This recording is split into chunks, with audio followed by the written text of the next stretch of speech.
Ito yung radyo ng flashlight na. Why is this Tagaloging?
Yes, hello. Ah, nice. I love it when things go together. So nice and very, very well coordinated. Well planned. Not really, but what I did, I'm gonna double check right now, but I think it is working. So what I have done is, you peeps are hearing the ordinary background music I used to play, right? But on my end, I'm actually hearing the extensive playlist of many.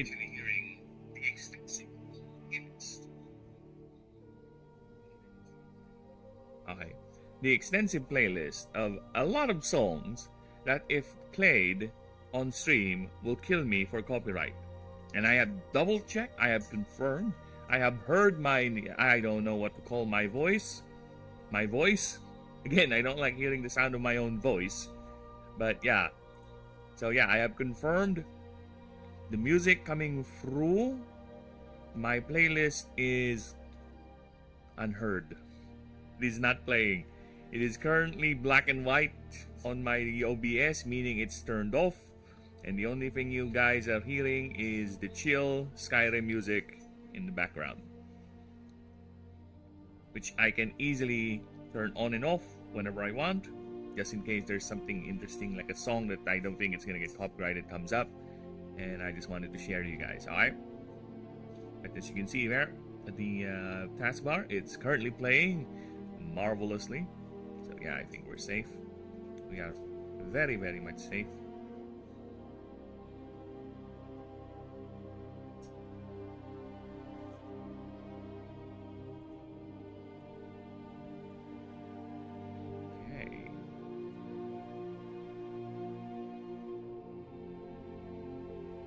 So, what are we gonna do? We're gonna actually, like I said, I have done the creature profile for Darkoyusha on offline. So there you go, it's done. So I was about to start Null Flip, our last technically uncrafted starter, because the other one is Lucerius. He's already done. I just need to transfer him. Then the block will be complete. However, there is a mistake with the Darkoyusha drawing.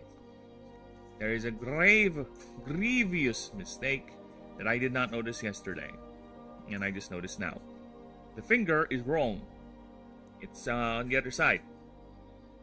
It should be the other way around. So I'll have to fix that. I'll go ahead and do a quick drawing pass so we can fix that, and we'll move on to Null Flip. For that's the final word. Please face the curtain with a bang. Forget about your sin, give the audience a grin. Enjoy it, it's your last chance anyhow. Always look on the bright side. Just before you draw your terminal breath,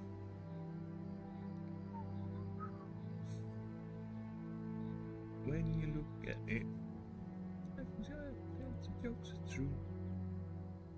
See it on the show, keep you laughing as you go. And it's quite the hard fix. Very hard fix. You know why? Because you have to just do this. Done. Done. Done. Also, I was told that the blade shining effect is a bit too much. Let's see if I can deal with that. Always look on the bright side of life. Nothing.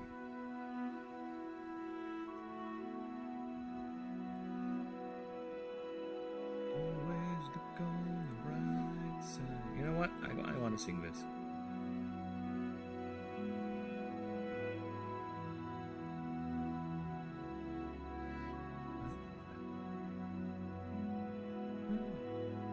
Things just wanna say, cause life's gristle and grumble and whistle. Things will turn out for the best. Look on the bright side of life. Look on the bright side of life. Silly rotten, there's something you've forgotten. Dance, fly and dance and sing. Beaming in the dumps, don't be silly chumps. Then there's a whistle, that's the thing. Always look on the bright side of life.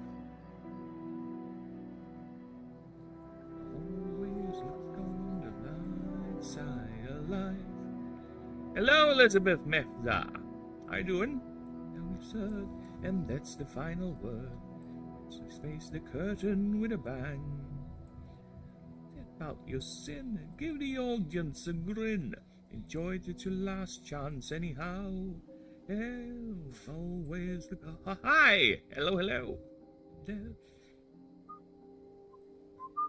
Don't mind me just enjoying some Monty Python. Draw your terminal breath. Sweet shit when you look at it. That's the jokes, it's true. You feel it all a show if you're laughing as you go. Remember that the last laugh is on you. You have good art. Thank you. I appreciate that. I really, really do. To be honest with you, I can't even believe that I've gotten to a point that I'm able to draw these things. I started out this project as just text, walls and walls of text for the rules and everything. Then eventually I was like, oh shit, I need to make art for the creatures because I have to make the creatures. And here I am. I am currently correcting a art that I did for a creature profile. Because yeah, we have like a ton of starter creatures. There are 16 types in the game, and all of them have starter creatures, each of them with 3 ascension lines. So I have just corrected the latest drawing. There you go. Because apparently the thumb is on the other way around, so I corrected that. And I'm gonna save it, and I'm gonna put it on the dock. So yes, I appreciate it, I really do. Because to be honest with you, I am my biggest critic. Believe it or not, call it weird, but I don't like tooting my own horn when it comes to my own creations, you know? I really don't. And if people say they're good, I was like, thank you. Then it's all worthwhile. It's all worthwhile. That means I've done something nice. I have brought some beauty into this world, and I appreciate that. And to be fair, again, I have been improving. Even I get moments where I like, oh shit, oh damn, I made that? I was able to do that? Oh, thanks for the sub.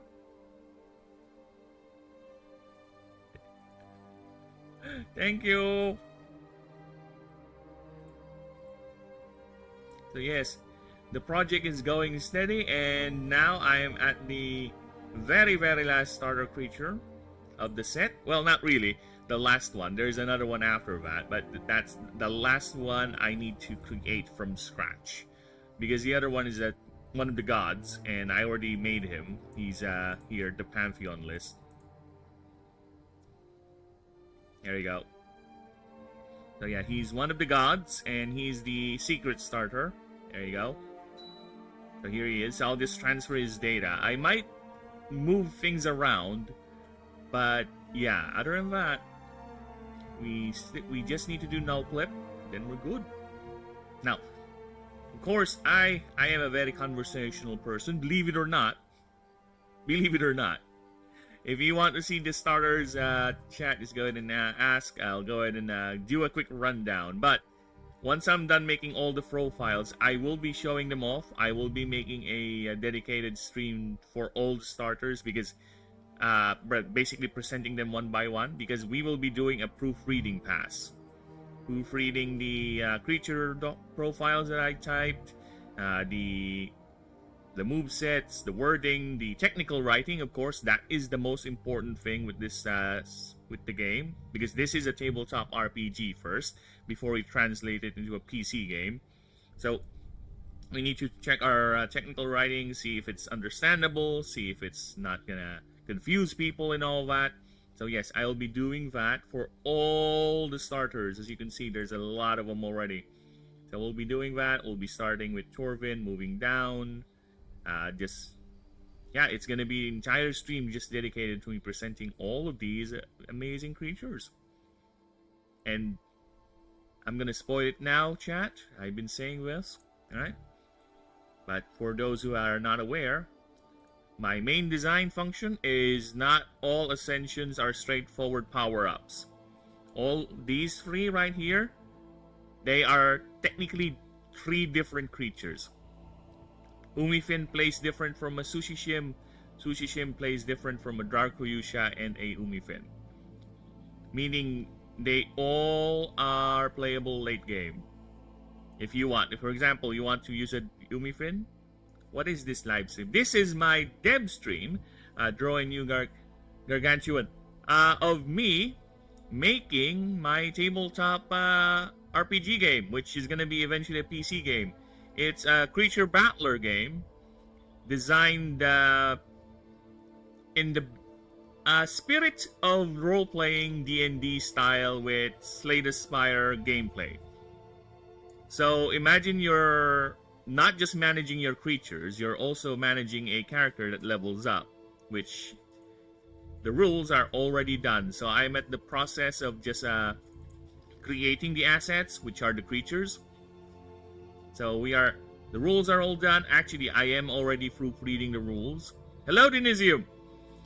I have already crafted the rules for the game. They're all here. We're just making the assets, but I'm also rewriting the rules. So I have rewrote the character rules, or rather working on it currently. So here are the characters. Again, we will do a proofreading pass, so we can do a stream dedicated to me explaining for all you lovely folks what the game will offer in terms of the character creation side, the creature rules, and everything.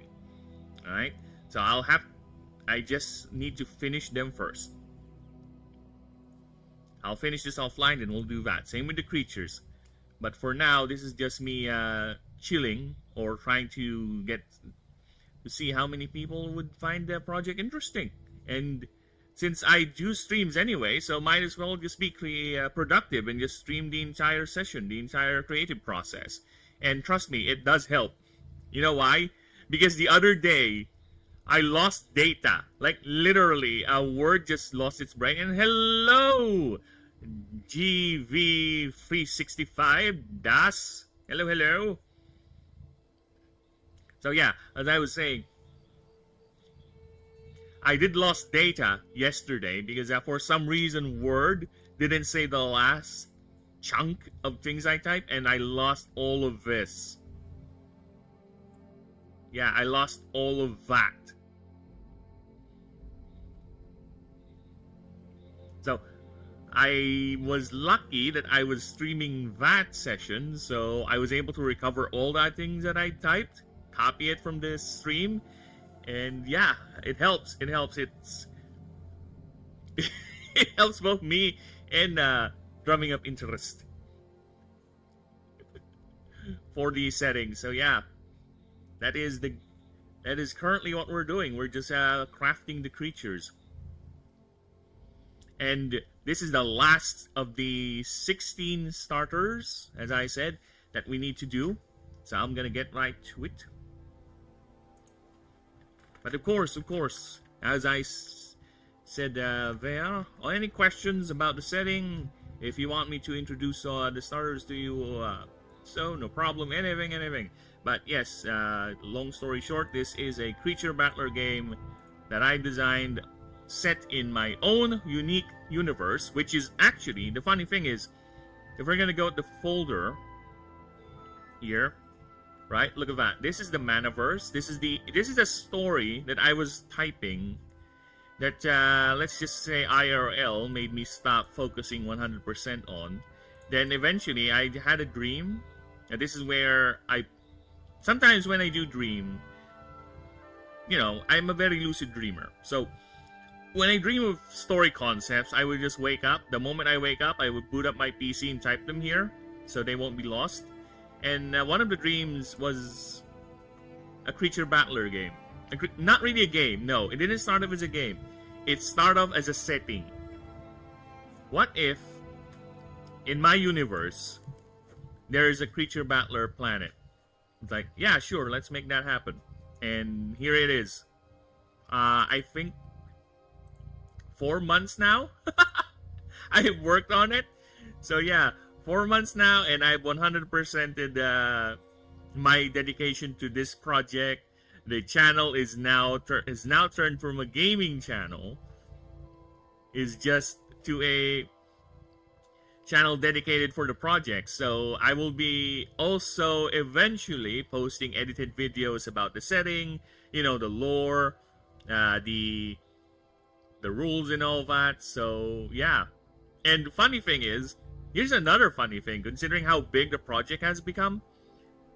OneDrive, I have a personal OneDrive on my other profile, and it's a free version, so it's only 5 gig. It's already full. And you know what's in it? It's just a couple of videos that I've saved for editing. And this. The drawings and the Word docs are combined together is already running around 4 gigs. It's like, what the hell? How many drawings have I made? Why are there so many? Or so big? Yeah, the project is ballooning, and I'm not even done with the creatures. My initial roster goal for the creatures is around 250. So yeah, 250 creatures is my initial goal, or at least around that number, because I think 250 is a good number in terms of figuring out how each typing works out and how the balancing will be. So yeah, I think it is a good pool of creatures, and trust me, the most fun I had making this project was creating the creature designs, because I'm a fan of Pokemon, Digimon, and those two creature battler games, genres rather, or IPs in particular. And Pokemon, I am updated to all 1025 of them. All of them. All of them. Digimon has a lot more creatures, but I'm not much updated on Digimon. But I do have the latest Digimon game. I did play it. And I did like it. For the Digimon collecting aspect. Don't talk to me about the story of it, alright? But I like it so much, I 100%ed the game. Alright? I just love the creature battler genre. I love the party management aspect of it. It's just a shame that a lot of these creature battlers, that's one of the reasons, actually. That's the primary reason why my main idea for the creatures in terms of their ascensions is completely different. Because I don't like the idea of a creature getting expired, quote unquote, or getting outdone by its ascension or its evolution. If we're gonna go Pokemon or Digivolution for Digimon, right? I don't like the idea it gets outdone, where a Bulbasaur is technically obsolete by the time you reach level 50. I don't like that idea. So for me, you know what? I'm not gonna do better Pokemon. I'm just gonna do my own spin at the genre, and here I am. So I try, and I think I've done a decent enough job to make sure that all the creatures, they have 1 to 3 passives. The gods only have 1 passive because they're the gods. They're already powerful enough. Right? So, each creature has a different spin, a different unique move, which is, I try to make it very, very close to its lore, to its gimmick. Right? They're all unique. There is this one generic passive, but that's the non-complicated generic passive for, you know, people who's not in the mood for overcomplication, you know. It's a simple choice, but either way, the other 2 options are always unique to the flavor of the creature. So yeah, for example, just to give you guys an idea, the Umifin line, you start with the Umifin, right? This is your starter. An Umifin is designed to be a healer. Like, literally, its passives are designed for it to be a very good healer, like this one. Seraphimic Haste, where it gets extra speed. Well, we know what speed is, what a speed stat is in any RPG game, so no need to explain that. But I will get to in-depth to that once I rewrote the rules for the creature battlers aspect, so I can present it to you in detail. Because currently it's a bit messy. I don't like the way it's written, so I'm doing tightening, proofreading. So we'll get to that once I've completely rewrote that. But basically, it's moved faster, and once per round, this creature, once per round, if this creature or any allied creature's build is or at, see, I'm already doing proofreading. is or at below 50% of max HP, this creature's healing and defense tag moves have flash. So basically, if anyone is close to getting incapacitated, Umifin will... Its healing moves can be used outside its turn. So yeah, again, it plays designed to be a healer, like the best healer. Then it ascends into a Sushi Shim. It loses all its healing capabilities. It loses its water typing. It becomes an earth typing, and it becomes an offensive wall. So yeah, it has high defense, high DR, damage reduction, but its passives does not make it sit down. No, it's active, like this one. At the start of a round, before speed is calculated, this creature can transfer its whole DR stat, so all of this, 20, to its speed. So 50. There you go. Bedtime. Eating chicken. No problem. Oh, it's fine. You know, the chicken, them chimkins, they are doing their job, you know. I say a good chicken is a tasty chicken. If a chicken ain't tasty, then it has failed in life. The chickens, my kin exist, okay, so that they can be enjoyed by the world. That's why everything tastes like chicken, okay? We are the universal deliciousness. To be fair, I've said this story before. That avatar right there, that talking little burbhead, is supposed to be a phoenix. The idea is it's a phoenix that has become so chill. It's basically lost its cool factor, and it turned into a chicken-like being. But you know what? I'll just stick it with a chicken, I guess. It's fine. Chickens are cool. They're cute. And besides, I still have this. I think I still have... oh no, I don't have it on OBS. I don't have it on OBS. But on my old... let's see if I can find it for you guys. On my old...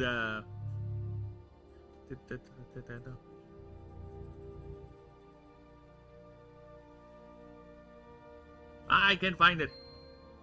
Assets of assets, is it here? Well, regardless. Oh, I think I have a couple of thumbnails here that I can show you guys where it looks like a phoenix. See, there you go. When I used to stream Marvel Rivals, see? Look at that. It is actually a phoenix. See, I even have this gif right here. Oh, just bloody show it. I hate you. I despise you, Windows. Why must you make everything so bloody complicated? Why must be everything is gonna be a complication for you? See, this is the focus mode GIF I made. So whenever I play a game like Marvel Rivals, Doom, and I need to focus on the fight, I can just do a quick command on my Streamlabs, and it does this. This is what replaces the avatar. So yeah.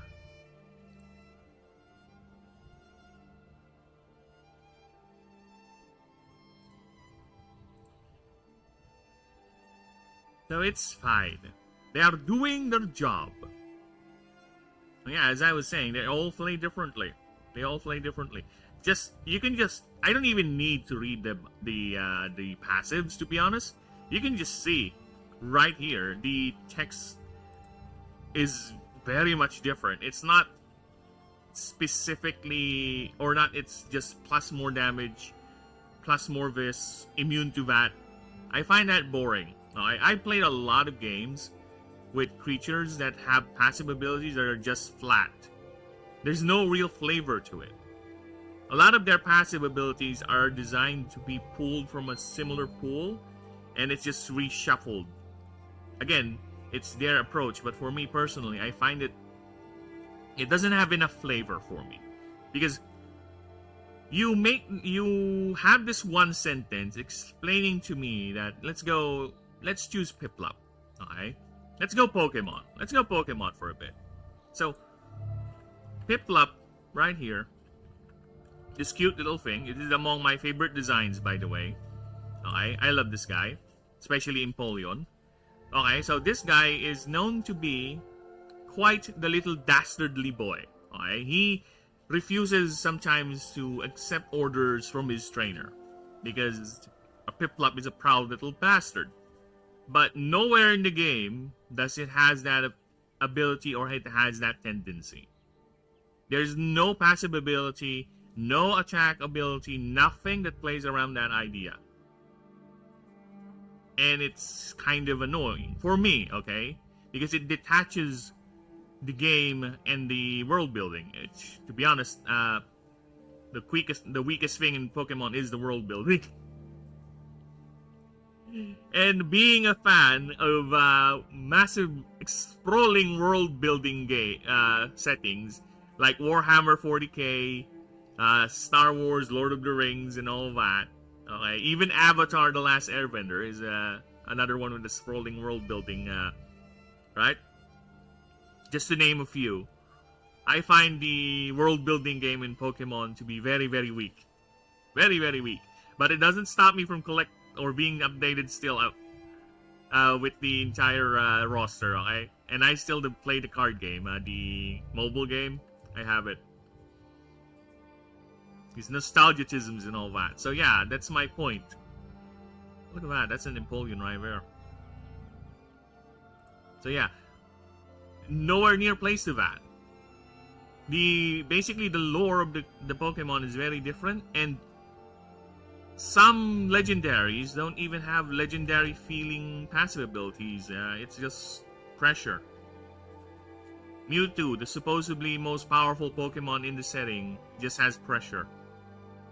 That's it.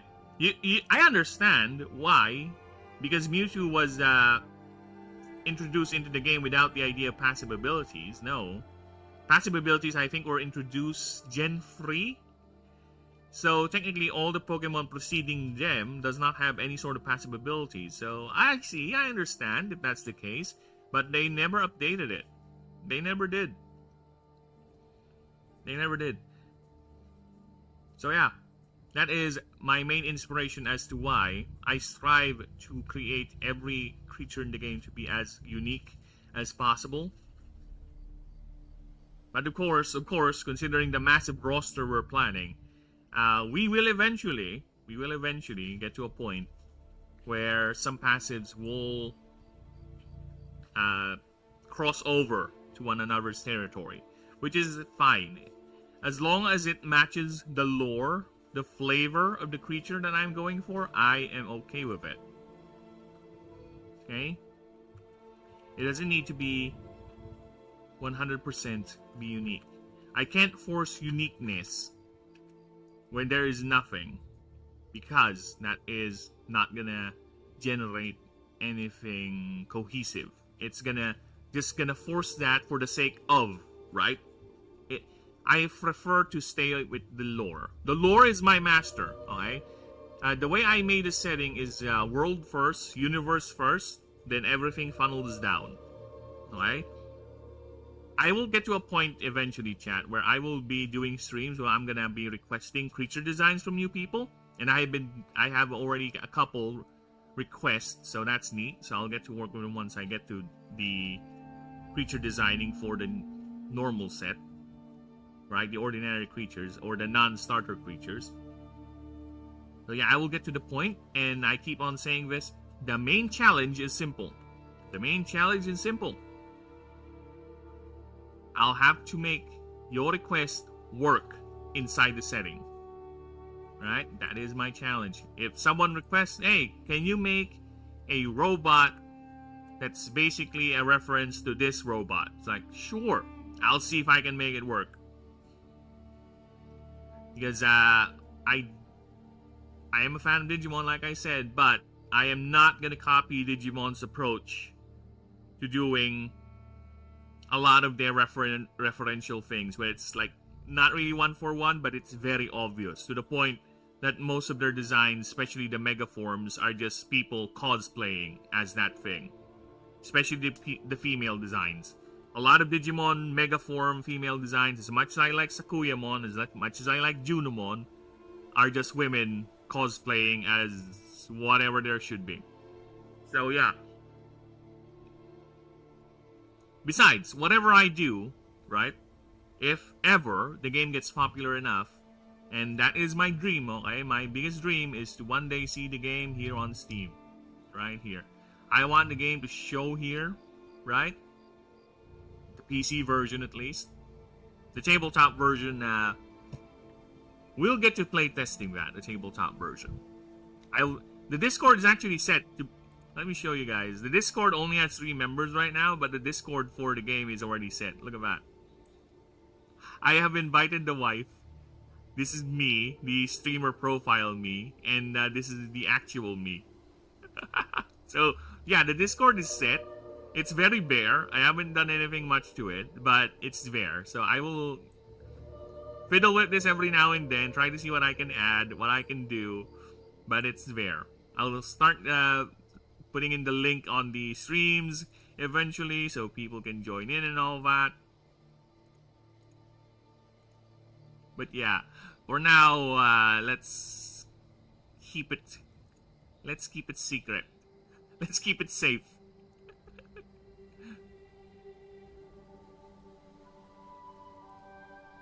Okay.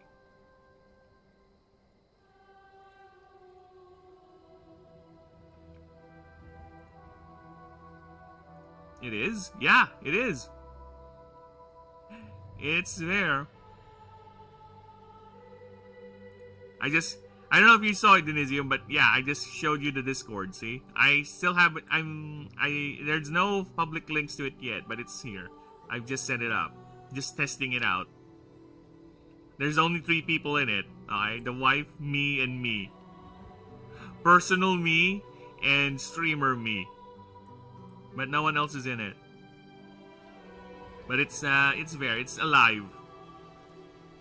I will fiddle with it.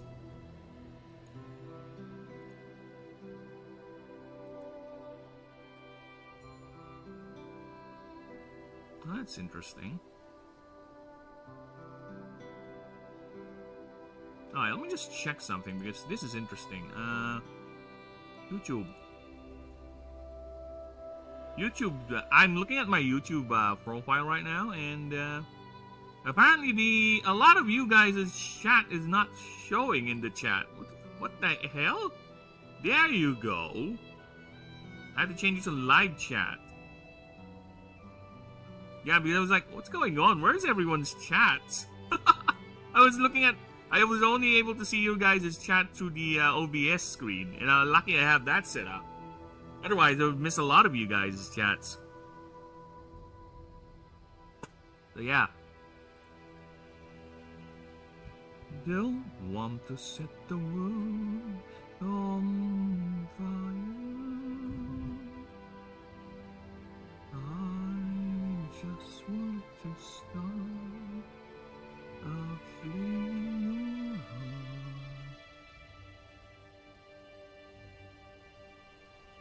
My heart, I have but one desire,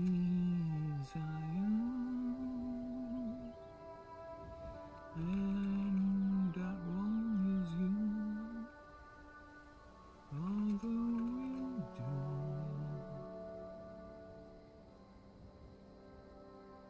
lost your ambition, let me claim you wanna be the one you love. It's your ambition that you feel the same. I'll get rich to go I'm dreaming of. Believe me, I don't want to set the world on fire. Yeah, because I'm a fan of Fallout, and that's among my favorite songs. That one is you, a flame in your heart. Yeah, that is the very, very first Fallout song I ever heard.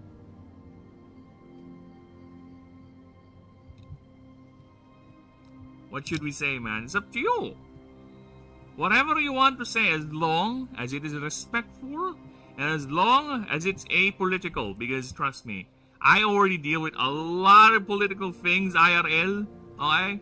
The last thing I want is to bring politics in my streams. Okay? I would sometimes get goaded into ranting about certain things, but I will catch it before it gets too deep. because politics is cringe, okay? We already have enough of that IRL. Let's stay away from that in our hobbies, okay? Let's stay away from that in our hobbies, unless your hobby is politicking. Each their own, right? But for me, I'd rather stay away from it.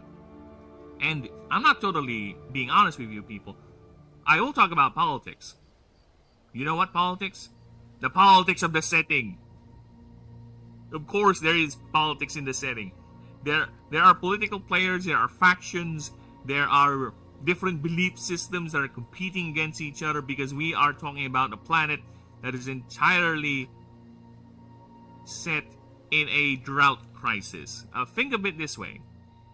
Long story short, imagine a world where a magical substance known as mana used to flow in abundance, and it used to fuel civilization to the point that the ancients, the precursor civilization, the Astari, are able to master genetics and biomechanics to the point that they are able to create creatures on demand. They are able to create animals and beings that are basically no different than advanced tools. They are able to program them with capabilities that considered to be hard to learn for sapient creatures. That where a creature like an Illumi wand right here is inborn to be an archmage. It doesn't need to learn as long as or doesn't need to commit too much to a point where you as a regular sapient spellcaster needs to spend decades learning a spell. A Illumi wand can just spend days just reading and learning that spell. And yes, this is the Archmage starter. It's the Ether type starter. And this is the Ascension line for it. And it's among my favorite designs. So yeah. That was the world they were living on. To the point that the gods, they have mastered genetics so much that they treat the biological material, their biological forms, as clothing. If, for example, I want to look like this, they'll transfer their consciousness to another body. They are the same species, but they all look different. Why? Because that's what they want to look like. So, again, if we're going to go to the God doc right here. Oh, sure. Again, we're going to go to the God doc here. If you're going to look at their name and species, see, not Lucerius, see, here, Yaldesh, she's the goddess of life, fertility, and nature. She looks like this, but she's an Astari. She is the same functional species as Ainoboros, which is the god of temporal, arcane, and the unseen, but he also looks amazingly different. Totally different, because again, they might be the same species, but in their culture, wearing or biological forms is very, very customizable. It's the same thing with their creatures. That is the main explanation why there are literal animals that are capable of doing otherworldly things. Like, for example, like I said here with the Lumimon, this thing is designed or has the capability of an archmage at birth or at ascension. Because if an Illumimon ever wants to give birth, it will be an Icaron. So they never give birth to little baby Illumimons. They always give birth to little baby Icarons, which is the first form. So yeah, this is our setting. This is our setting. This is the world of Ashen. And currently, let's just say the magic fuel that governs all this magical technological progress is slowly running out. I don't want to get too long because there is a 9,000 year history that I have made for the entire setting. Because like I said, I am a fan of massive world building projects or IPs like The Lord of the Rings, which I will not say that mine matches Tolkien's amazing work, but I am inspired by those type of settings. And this is not even the timeline here is all fucked up, but This is 9,000 years worth of history in the setting. This is not even all the recent events. This is just all the things that I can fit into this line that I consider to be important that I have to put them in. But yeah, we have a lot of history here, and that's another thing why I'm very, very, very excited to create those lore videos for you people and post them on the channel. That's another thing. So yeah, the setting is that. So the world is going through a crisis right now. And you might be the reason why the crisis might be solved. Maybe. It depends on what you're going to do. Again, I am a DM. I am just a dev. My job is to create a world for you people to play in. On the tabletop, I will be more than happy to be your DM, to show you the playground and see what you're going to do with it. In the game dev side, I'm going to be the one who's going to make the technically sandbox with a story, of course. It's up to you how you're going to follow it or when you're going to do it, but it's mostly you doing the thing you want as much as the system will allow, you know. I won't say that you can do everything, of course. That is a lofty promise. Because, to be honest with you, even games that promise that don't really allow that. Because their engines, their systems will have limits. You can't really do anything. Alright, but I will say this. I will allow a lot of things. As much as we can. I'm a reasonable man. Just give me a good reason why would I allow it. Again, if you want me to make a cyborg ninja creature, I will do it. I will make it fit. In fact, I even have a Batman reference in the setting. Okay? I think I showed this a few days ago to some of the folks, but I have a Batman reference. Look at that. That's Nightfling. It's a Batman reference of a creature. He exists. The setting will allow things like this to exist. I just need to make it fit in the setting. Alright? Technically, Nightfling is an Artifice Nyx type. Right? So let's just say Artifice are creatures that are more cyborg and more integrated to technology than biology. And it's a Nyx type, which is basically your night darkness magic creatures. Your edgy creatures.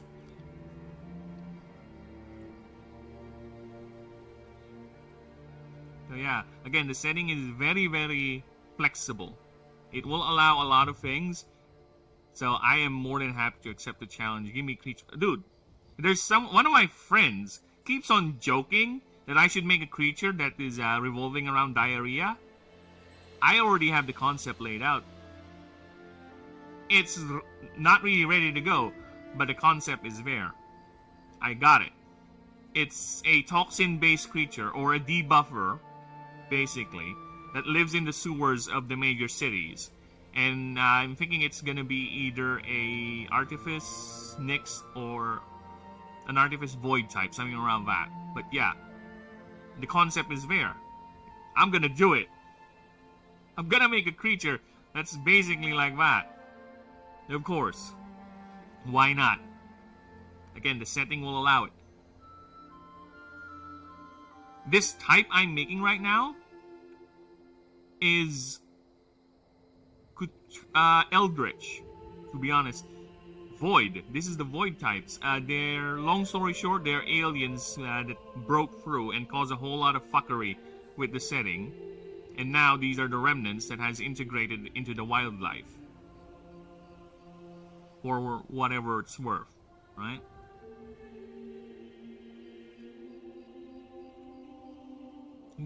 Dude, on my end, this is what's playing. Alright, you guys are hearing the Skyrim music? This is what's playing on my end. Mozart String Serenade number 13. Ein klein Nacht music. I know I butchered the German there, but yeah, in G minor. This is what I'm hearing. You guys are hearing the Skyrim music? I'm hearing this. I'm listening to classical music, baby. Because this is my playlist. This is my official playlist, and as you can see, it has 513 music in it. It's just that a good majority of that are copyright material. So I say, as much as I wish to share my actual music list for you guys on stream. I can't. I just can't. Because it's gonna fuck up the stream. Because copyright is a massive bitch. There's nothing we can do with that. It's understandable that IP holders need to protect their own. And unfortunately, there are people who would abuse it for their own personal gain. Okay? I just want to share the music, man. That's it. I don't want to do anything, but some people will actually use it to earn money and everything. So, yeah, it's understandable. It is a shame that we live in that world, but it's understandable. Still a shame. Which function as both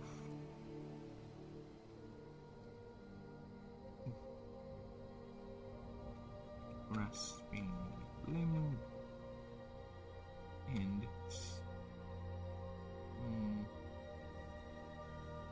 stinger. There you go.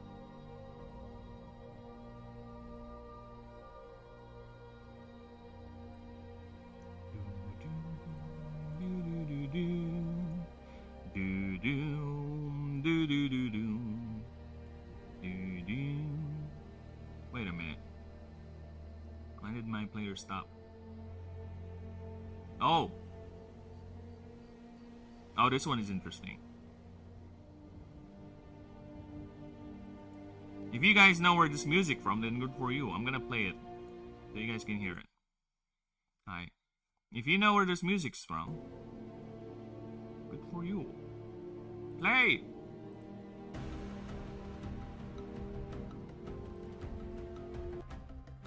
Yeah.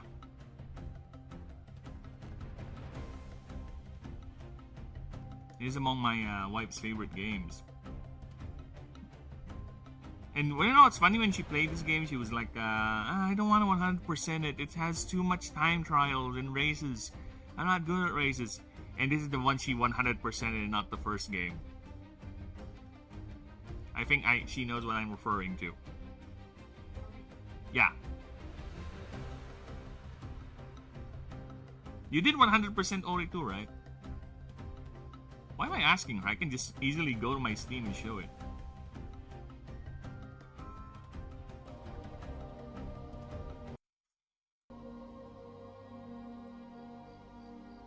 Let's go to my Steam. I need to...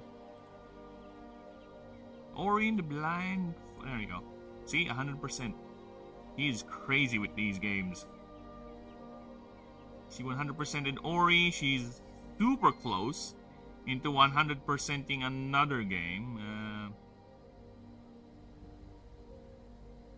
Hollow Knight, Silk Song.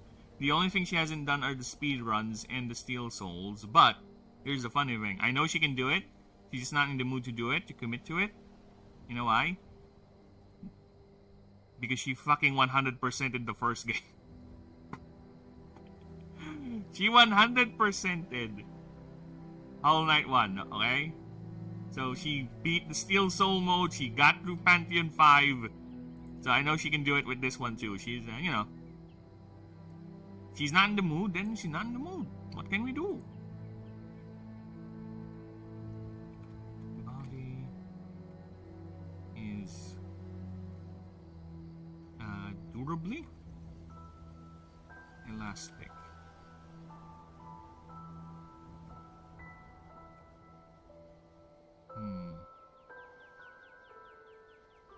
Which I will just describe.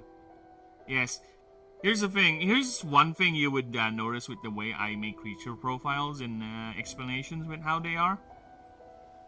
I used to watch a lot of nature documentaries. A lot. So I think that should be enough as an explanation. I used to watch a lot of nature documentaries, and a lot of inspiration comes from that in terms of explaining how an animal would look like, how the animal behaves like this, and how certain body parts would be. But of course, this is still a fantasy setting, first and foremost. My challenge, again, that's why I said it has to make it work in the setting. that's the challenge for me, is making these explanations here with the design I came up with, right?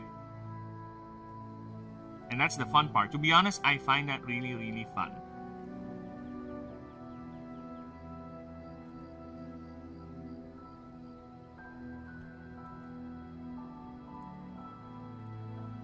That's the fun part. And I think even though I will be technically done with the first roster, I think I'll still be making creature. I think I won't just stop with 250 creatures. I think there will be expansions of a lot. Dude, I am getting moments where I'm just walking by and my brain was like, hey, what if you already start making with the regional forms? Hey, here's another one. What if we do split starter ascensions? What if, since you already have a starter, for example, with Draco, or let's go with Illumi Wand, where instead of it ascending into a Archmage, how about the species is now adapted to the mana drought, and instead of being totally reliant to mana, then make it, give it an ascension where it becomes even more feral. Dude, I am already at that stage with the designing, with my brain. My brain loves to go wild, but you know what? I say brain, wait, chill. Not yet. Not yet, brain. We will get there. We will get there. Let's first plant our feet on the ground. Let's not get too high. And let's stay there on the ground first. Let's get these things done. Let's get some games out. Let's get the word out. Right? The more people who's willing to test out the game for you, the more you will get your chance to 100% totally this project, so you can actually do the things that you want to expand on. For now, focus on the fundamentals, brain. Chill. Don't you pretend that you don't talk to yourself like that. We all have that episode where we talk to ourselves like that.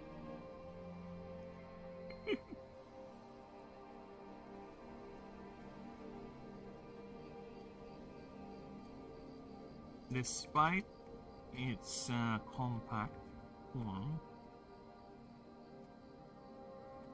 and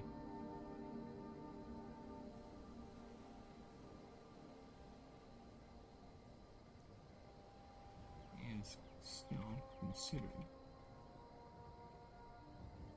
to be highly mana taxing. Bond with. And let's go ahead and get Mr. Reflection, because Mr. Reflection is our Sullen here. He's one of the 8 races currently playable. And shit. Alright. Just to show you guys how much there are currently 8 playable races in the game. I think you saw a snippet of them earlier when I showed the rules. Okay. There are currently 8 playable races in the game. Of course. There's the humans, your very, very generic, run-of-the-mill human. Alright, the elf, right here. We have elves. We will do the breakdown or the proper introduction with them once we get to the proofreading aspect of the rule. We have the dwarves, the lobos right here, floating jellyfish, hot air balloons, the changelings, your black viscous liquid of shapeshifters, right? The Oprixes, which were dragons, now they are a separate race. Basically, feathered dinosaurs with clawed wings, right? The Espers, which are basically floating balls of pure power. And the Sullen, right here. So this is the one I'm using for the size comparison. 5 feet. All because I do not have, or is not that confident in yet to draw a human character. That is all that is. So that's why I just use them. I just grab this guy and just, okay, you're gonna be my 5-foot comparison. There you go. That's all it is. That's all the reason why he's the one we're using. I might change it because I think I am getting confident or getting more confident, and I might go ahead and try to draw actual human elf characters or the sentient races, the sentient humanoid races to be more specific. Because I am confident I can draw a Sullen. I am confident I can draw an Obstrix, a Lobos, a Changeling. It's just that when it comes to the humanoid ones, the dwarves, the elves, and the humans, I don't know. I have problems with the face and the hands.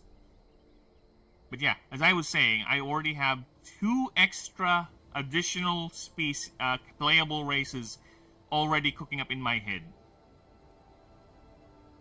3, technically, but the other 2 will be kind of together into one group, one race. But yeah. Yeah. Told you. Setting.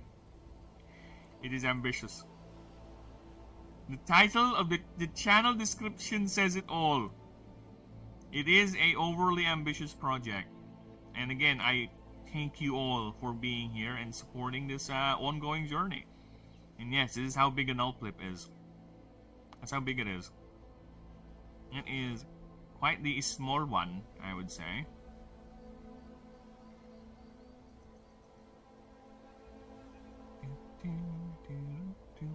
Oh yeah, by the way, the perk list. This is the perks. So every 5 levels, your character gains a perk. And I was doing a proofreading tightening, which again, we will introduce these properly later. Okay? And I am now adding more. There are more perks incoming, which is quite interesting for me. And I am very, very excited to share it to you guys. But again, once I'm done the proofreading, we'll go, the repurposing or tightening up of the rules, we'll go ahead and leave that for now. But yes, the perks are expanding, and that's what I was working at. That is what I'm working on offline.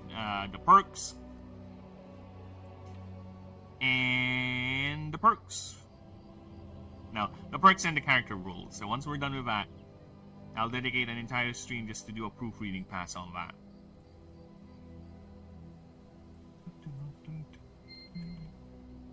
Okay, what is the Greek for void? My uselessly annoying secretary. Greek for Latin for void. I also had this curious... I get the idea, right? I got this suggestion that I should not mix words or cultures when it comes to my naming conventions, especially for like the typings and everything, right? Because someone said, oh, you're using Nyx, that's the goddess of this, whatever, and you have Gaia, which is the goddess of this, whatever. I would recommend you use different words, because you either need to be within the culture or setting, or rather the culture, the idea, right? If you're gonna use Greek words, then you have to use Greek words, which makes sense, true, but the main thing is, this is a massive setting. This is not one insular culture. We're talking about one continent in a planet, which there are technically 3 other continents I haven't expanded on yet. The main setting is in one continent with 17 nations, okay? And that one continent is the size of Eurasia. So, I don't think it is realistic if the entire setting or the entire game is just gonna revolve around everyone is Greek-based or everyone is Japanese-based. You know what I'm saying? It does not make sense in a world-building aspect. And I think someone who is learned enough or academic enough to create or be registered or authorized to create the typings, the technical terms of the types, would draw from multiple sources or cultural influences, right? So for me, I don't think it's not really a problem. because it makes sense for me in a world building sense, right? Because again, this was named during, or the entire typing convention was conceived during the time, well, the world is already known, many cultures, many nations exist. So whomever is doing the list probably we could feasibly say got influence. Oh, I like this fits a certain culture that reminded me of. Again, it happens real world. And that's why we have names like a tagomizer. We have weird names like that for paleontology. Not everyone is following the Greek convention of naming. We literally have like a Godzillasaurus sort of thing going on with some of the dinosaur names, right? Sure, it still has a Saurus in it, but Godzilla, right? So yeah, again, it does not make sense to me to lock myself into that, especially if we're in a massive setting with lots of countries and different cultures. Just to give you guys an idea, okay? I'm gonna pull up the world map for you, and I'm gonna tell you each nation, their main flavor or main inspiration for their culture, right?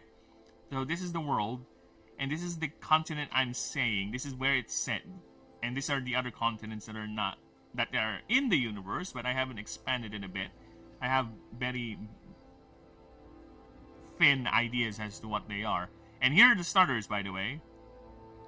So yeah, here are the starters.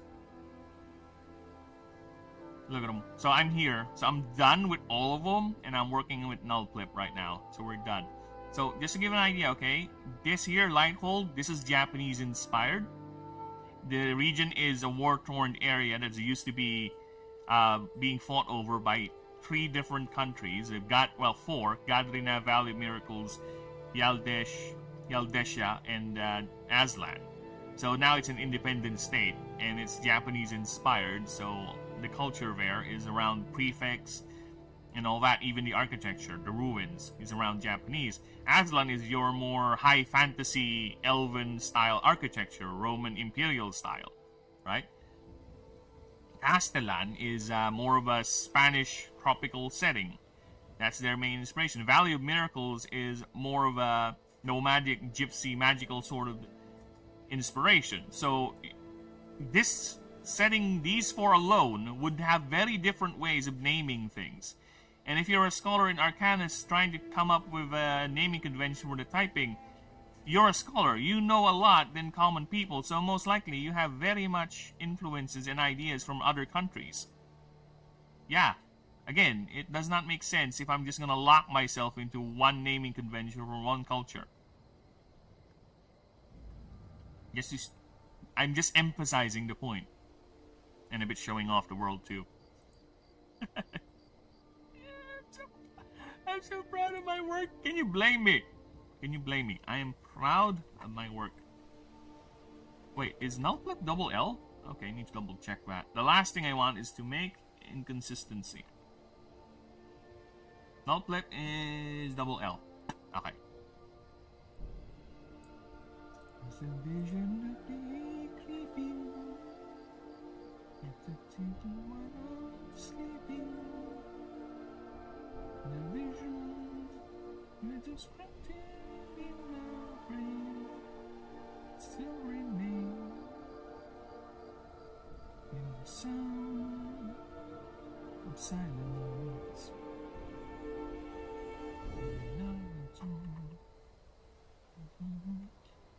With some cobblestones,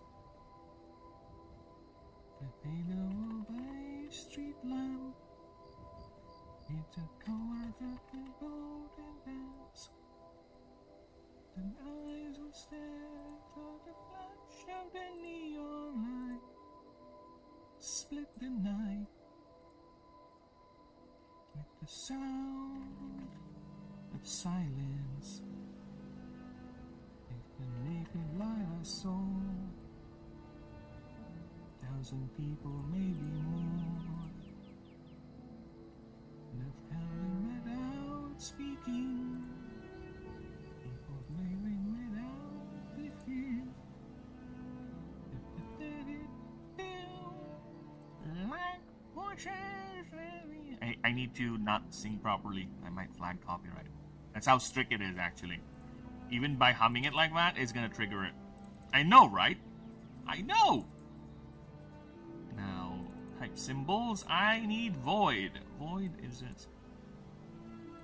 There is an in-world explanation why void is like that, but I much rather leave it to you people interpreting it eventually, as to why this is the symbol for the void type. Like silence, raindrops fell, no one there.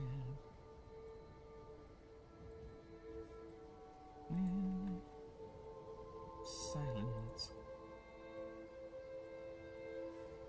There you go. Void. I think it's a bit too big. There you go. Void Swarmer. I think I don't need to go that far. I just need to just scroll up and find myself a Swarmer type, because I do have the Swarmer type already made. What's wrong with me? See? Oh, that's Fate. Wrong. Swarm. There you go. Yeah, Swarmer type is not bug, alright? They're different. They're any creature that is small enough and does not have too much mana requirements. So they can be rats, rabbits, anything.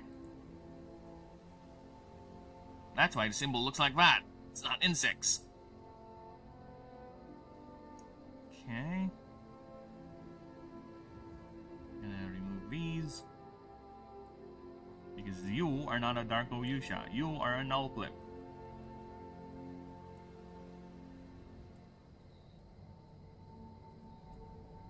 Okay. Actually, the MD cost, I can just go ahead and do it. 10 braids. MD, usually they start at 6, but it's a Swarmer type, so it'll still start at 6. There you go. And it's an ethereal type, so by level 50, it's going to be 10. Yeah, that's how expensive they are. Just to give you guys an idea, the MD cost, or the mana draw cost, is you, as an Animancer, the trainer, okay, you have an innate mana capacity. You have a battery, which you can improve, of course. This is an RPG and all. You can improve, and the amount of creatures you can field is based upon that stat. So if the creature's MD cost is greater, you cannot field it. It has to be under or within, or basically within. And that will determine how many creatures you can field. So for example, if you have like 12 Arcane, that's the name of the stat, and you have 2 creatures with a mana draw cost of 6, you can field both of them in the field. So that's how the game works. That's the cap for how many creatures. And yes, technically there is no cap. If you can somehow find a way to earn enough Arcane to field 99 creatures, why not? Have fun. Go right ahead. And you know what? I am gonna pee. I'll be right back. Give me a few moments. I will do a pH. I'll be right back, my lovelies. Don't you leave. Let's have a come. We'll meet you in your dreams. I will do this in your ear. You want that? Then stay.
Okay, I'm back.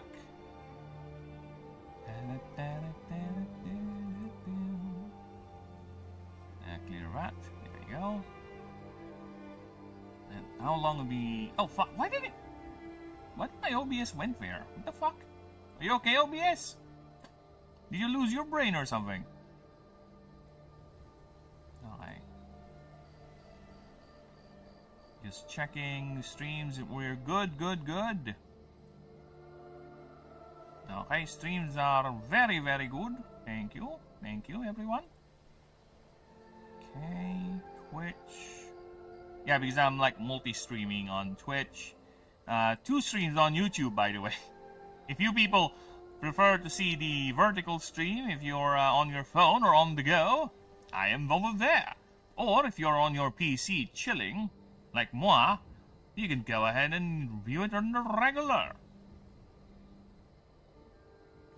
Which I'm actually thinking of expanding to Rumble, but believe it or not, Rumble is quite annoying.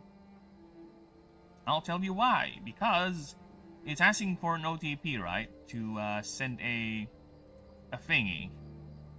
Yeah, a thingy. A verification sort of thing. So it can, what do you call that?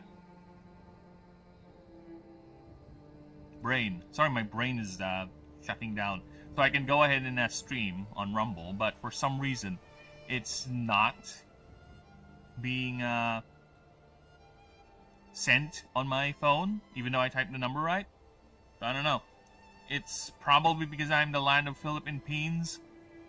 Maybe Rumble is racist. Maybe Rumble is racist. Maybe Rumble has something to do with Filipinos. Maybe it doesn't like us. I understand. We are very annoyingly toxic on Dota. If you played Dota, you know that Filipinos are quite very, very competitive and highly toxic in that game. Especially the young folks. Especially the young folks who know they're gonna get away with it because they're on a keyboard and whoever they're fighting with is like a million miles away. The power of keyboard warriorism is quite strong, alright? It is a tempting little power. Alright, so let's see what we got here for null flip. Ooh, I know what I can do with null flip. That doesn't make sense. Oh, yeah. Doesn't make sense if I do that. Alright, so passive time. Now this is interesting. How can I make a passive for you? What's gonna be your passive? Because the passive is killing me softly with her song. And that's what currently is playing on my playlist right now. There you go.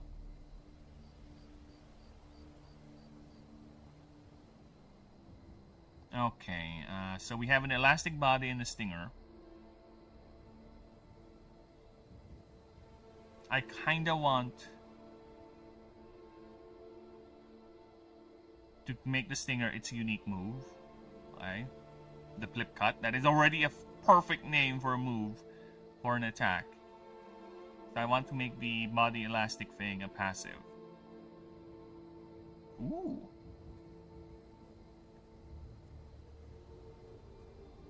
I think I'm gonna make it into a tank sort of thing, yeah. Good song. I achieve that sound. Something to see her. Listen to that rhyme. And there she was, this young girl. Whenever this creature. So, okay, the first passive is going to be called Elastic Corruption, and I think it's going to be an offensive one where it spreads status effects. Right? So the question is, how is it going to be spread? How is the vector going to be? Right? How are we going to do it? Is it going to be every time you use the move? Every time it hits? Something like that. Night. Something like that, right? So I'm not sure yet. I'm still deciding on that. Even though I already typed whenever. Because, again, I don't want it to be too simple or too samey So I try to make it have certain gimmick. And normally, if I were not streaming this, I would be right there, walking, pacing my room back and forth, staring at the ceiling, talking to myself, which is no different, actually. The only difference is that I'm sitting down. Oh, other than that, it's basically how I operate when I come to think. That's how I do my thinking space. That is how I enter my fortress of thinkitude. Right? That's how I go. Hey, what's going on with my OBS? What the hell? OBS, you okay? You're weird. There you go. You look weird. Is it when it gets attacked? It's like a retaliation move, or okay, when you say elastic, it means it expands, right? You can expand it, yeah. Right? Okay, I need a thesaurus here. Elastic definition, please. I need to be inspired. Give me inspiration. Elastic. Meaning. Playing with her fingers. Staying my life with her words. Killing me softly with her song. Killing me softly with her song. Filling my whole life with her words. Stealing me softly with her song. And I found it. Whenever inspiration has struck me, whenever this creature applies, I really, you know what? Just a quick tangent. Considering how complicated and how expansive this passive ability list has become as I went further and further, I am 100% gonna change the passives for Torvin. I don't know, it feels underpowered now compared to the rest of the roster. Yeah, most likely. That's gonna happen. This creature's applies a status stack.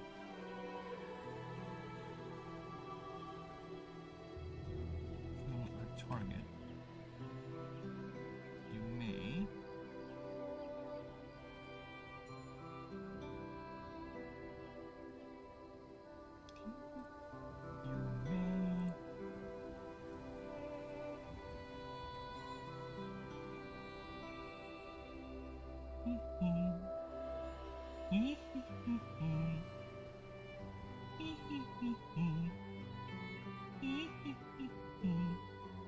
you may pay 1 mana.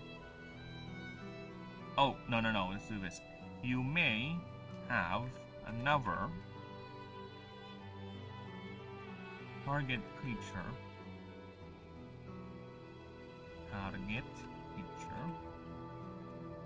Gain half that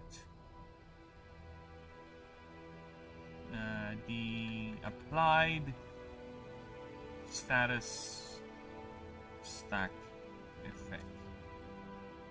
That's no. It's applying half the applied status stacks on the first target.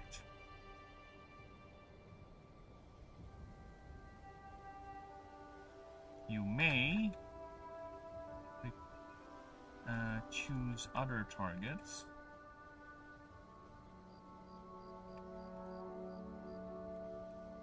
Each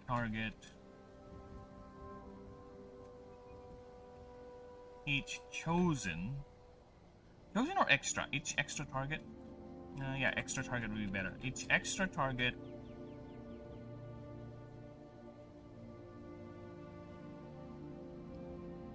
pay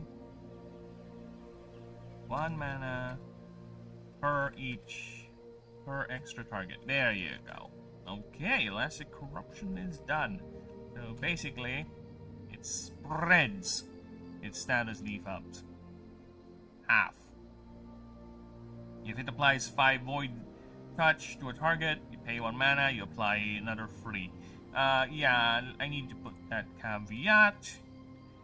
Round it up. There you go. But I think I think it's better if we put rounded up. We just put rounded up there rather than have it be understood that's what a person would do, because if you are at the receiving end of this, I don't think you want it rounded up, right? I think if you're on the receiving end of a negative status buff, debuff, I think you want it rounded down, right? So yeah, so we'll have to clear that up. Moving forward, I need to remind myself I need to put that rounded up sort of thing every now and then, every time I make rulings that does this. Sometimes I forget them, honestly, because my brain is like, people will assume rounded up. No, it's not. It's not. Again, if you're on the receiving end, you much rather have it round down rather than round up. So yeah. Next up,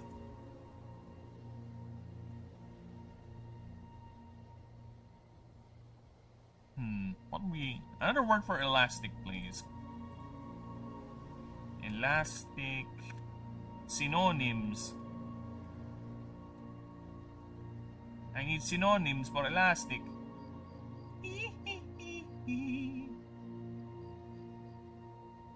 What do I do? Not elastic.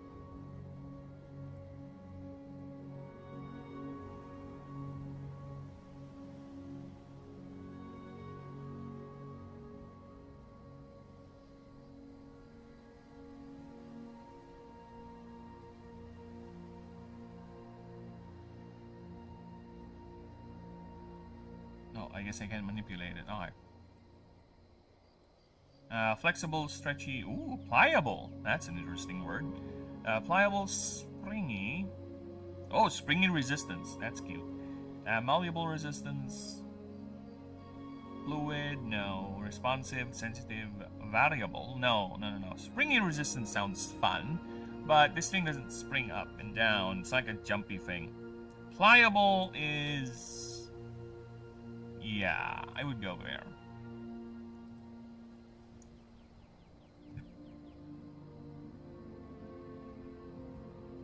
Pliable. Pliaform. There you go. If a creature with void touch with a stack with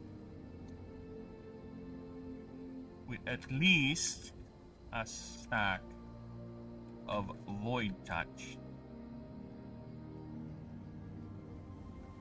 toxic, or ruptured, attacks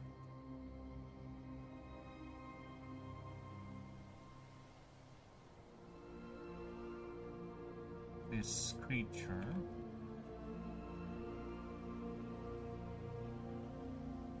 it gains plus DR, plus XDR rather, based on this stacks on the attacking creature. There you go.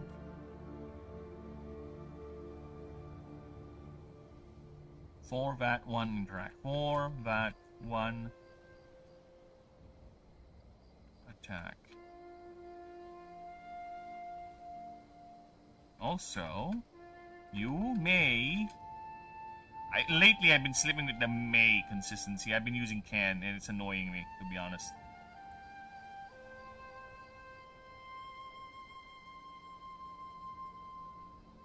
So yeah, may. Because when I'm typing this quietly, just not saying it, I keep on slipping to Ken, so I have to correct myself real quick. So I have to remind myself I'm using May when it comes to my technical writing. It's not Ken, it's May. Okay, May. Not June, not July, especially not August. Fuck August. August is disgusting, man. Yuck. You may. One mana to redirect a attack from allied attacked targeting allied creature to this creature. And speaking of that, I need to go back to Darko Yusha and Sushishim. I need to check something. Do you have Guardian? You do not have Guardian. Guardian.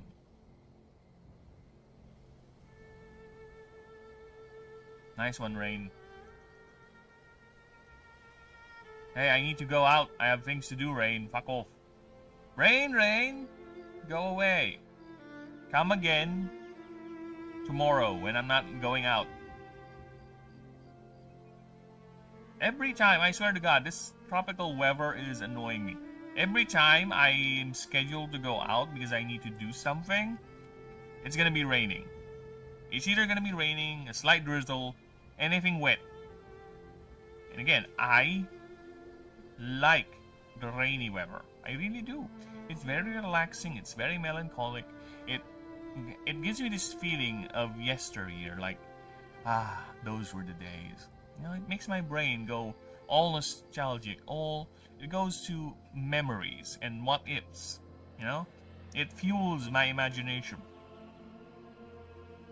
But when I'm walking in it with an umbrella and getting wet still, and I have to manage holding that umbrella, making sure I don't poke someone's eye out, right? While in the market, where, let's just say, market here in the Philippines is not a mall. It drips constantly, it's wet, there's mud, there's people, there's puddles. It's not a fun experience. So yeah, I am not looking forward, but you, Rain, better shut up. I have like 2 more hours at least. I know it doesn't matter, but I just found a cool base spot in Minecraft. For one, dude, I didn't play Minecraft, but I know the feeling of running through an open world, right? And finding something interesting, or you, like when I was playing Fallout, right? I'm looking for a base. There are fixed locations there in Fallout 4 where you can build a base, right? But I want my base to be a specific location. So eventually I was able to find one, and yes, feeling. You spend hours looking for the right space, you know, trying to see if it has the right view, if it's not too crowded. Because trust me, the game is TISM. If you place your camps, especially modded camps where there's so many things going on, it's gonna cause crashes. Before you even, the moment you enter the area, your base will load, and if it doesn't load fast enough before you arrive, it's gonna crash the game. So yeah, there has to be a right spot for that, where there's not much going on, there's a lot of open space and a good view, right? I know the feeling, man. The ocean was so big. I had like 7 sunken ships and had to manage my inventory. Witcher 3 Skelliga. That's all I'm gonna say. Because it's very much cram already, and I had to put in some. Dude, if I don't know how it is with Minecraft, but I would just, in games where it allows me to drop inventory and it stays there in the open world map, right? in Diablo or something, right? I would just drop the items there, and I would go back to the town, sell or store the items, and come back and just pick them up. I don't know if you can do that in Minecraft, where you can just drop the items, right, and you just go back to it later.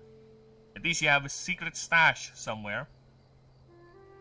The only sad thing is that there's no village nearby that I am playing, but I'm playing modded. I think the mod said there are wandering villagers that you can adopt. Well, that's neat. That's neat.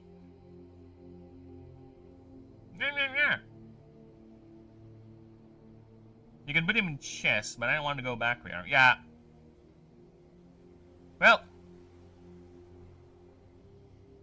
Well, hopefully they're not that important. Because, I don't know, I think you'll come to a point eventually in that game where it's the same with any other game. It's gonna be the same with mine too. Eventually you'll come to a point, if you played enough of it, a lot of the loot items or inventory things that you actually pick up is just gonna be compulsive. You have so much of that stuff already, it doesn't matter anyway. If you drop it, if you get rid of it, right? You have so much surplus. It's just that, for example, crafting materials, right? It happens in Witcher 3, it happens in Fallout 4, it happens in any other game that I still can't think of that has crafting.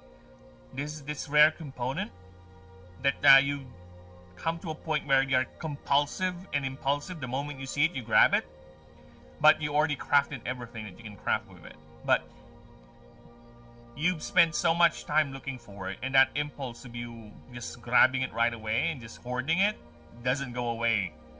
You just keep on building up the inventory space for that, and it just became, you know, like a hobby now or some sort of a culture. You know, there's no real use for it. I'm just used to picking it up. You know, it looks nice, I guess. I like to see the numbers go up. Look at me, I have 10,000 screws. Yeah, I get that. I have played games like that, where, yeah, especially with ARPG games, dude. If I were to boot up Path of Exile right now, I don't have Path of Exile 1 installed. But if I were to boot up Path of Exile and show you my character's inventory, like my stash, I have like 30-ish stash tabs. Stash tabs of different item storage. And a lot of them are filled with junk. Junk that doesn't even matter, and I just find it fancy, or I was like, maybe I'll save this for something. But no, there's nothing really to it. Oh, I don't have Last Epoch. Because Last Epoch is another example of that. I don't have it. Oh well. Yeah, especially for... I don't have Grim Dawn installed too, because this is another game. Grim Dawn, Last Epoch, Path of Exile are the few games where I can buy unlimited stash space. Trust me, those games have so much junk in my stash that I don't even know. If I were to check up the items one by one, I'm gonna be like, why did I pick this up? Why did I pick this up? And funnily enough, Path of Exile 2, it's an ongoing game where updates are still happening, right? So there will be items there that are considered legacy. Like, there will be items there with effects that no longer exist in the game. You cannot get them anymore, but for some reason the devs still keep it. So the item is still there, unchanged. And even though it's not a good item, and the fact that it still has that legacy ability was like, I don't wanna get rid of it. It's a part of history, you know? I was there. I was there when this item still had this effect. When this item still have that ability. When this ability still is in the game. I was there. Hashtag I was there.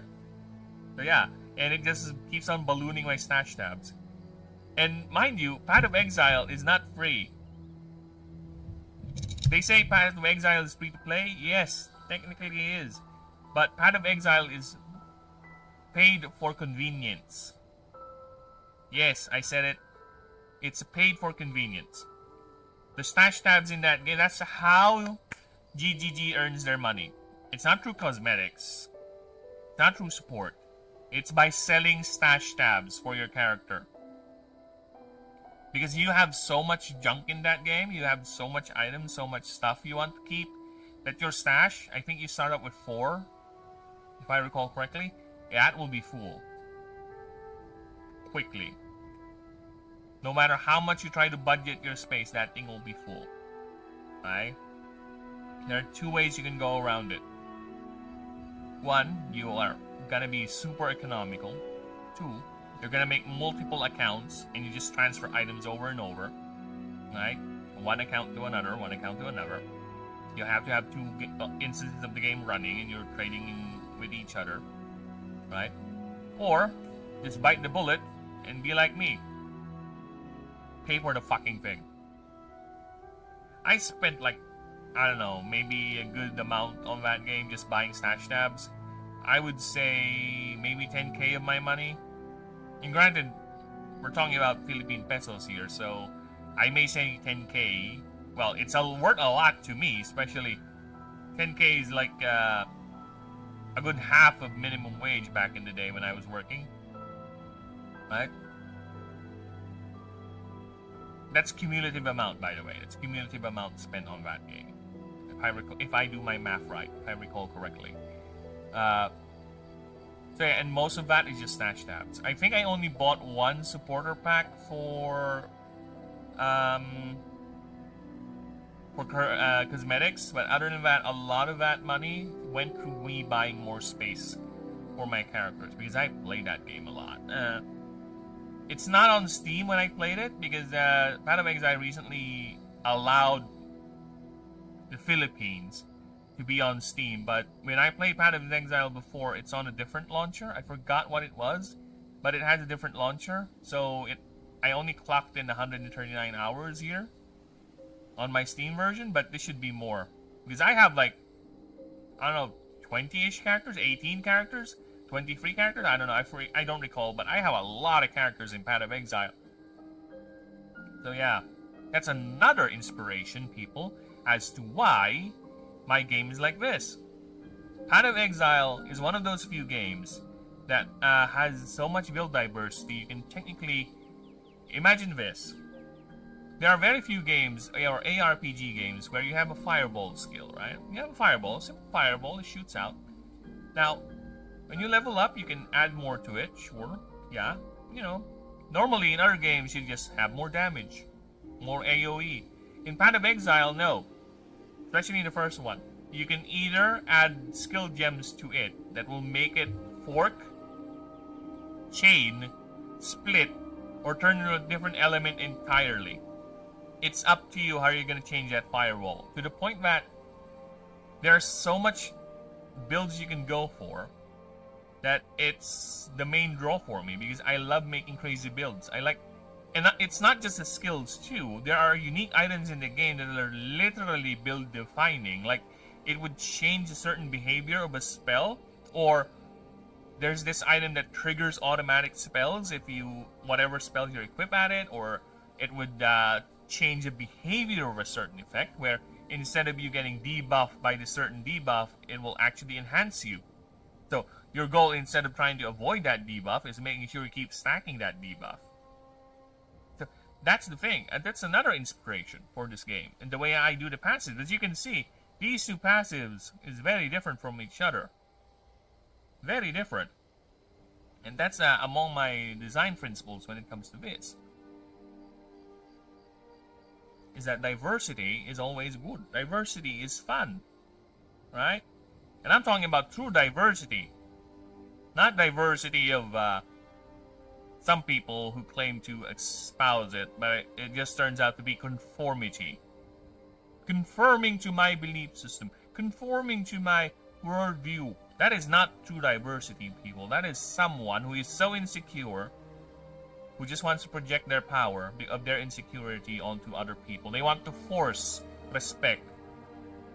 Right? No, it doesn't work like that. That is a sad way to live your life, by the way. No wonder you people are all so miserable. No wonder all those people see is trying to bring down or change something to whatever fits their own narrative. Because they're sad. Sad little cretins. Alright. Enough of that. Void.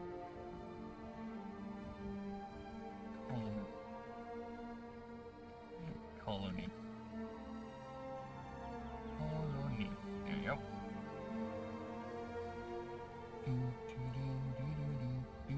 long have we been going for? Oh, almost 2 hours. Really? Evolving. Okay, evolving. Void colony.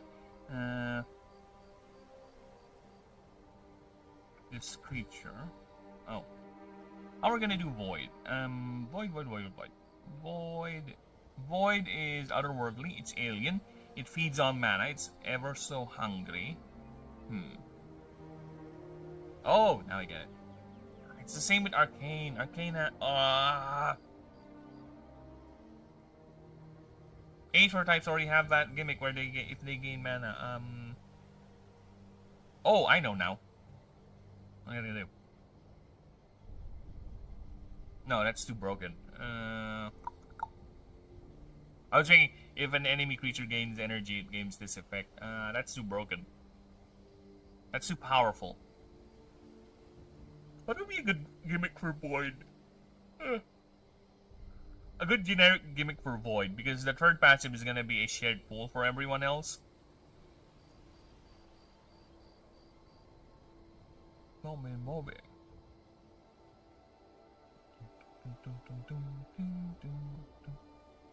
Void, void, void. What would be a good gimmick for Void? Void is alien. Void devours mana a lot. It's adaptable.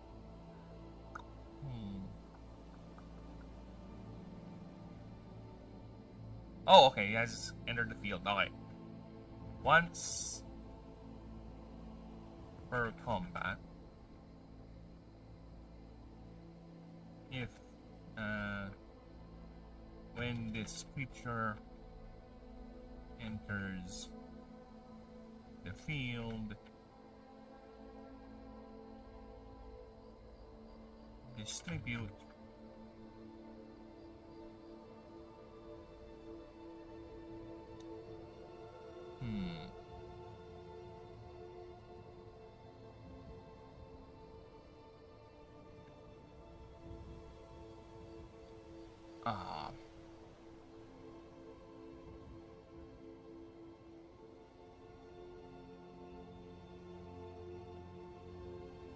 I don't want to be 10, it's too much. 5 stacks. No, 7. 7 stacks of Void Touch. Okay, there you go. Nice. Alright. Now for the easy part. The stats. It's gonna be a tanky one. So HP, it's gonna be its primary stat. It's my life. It's my life. It's now or never. I'm gonna live forever. I just wanna live while I'm alive. It's my life is like an open highway. And Chris I did it my way. I just wanna live while I'm alive. My life.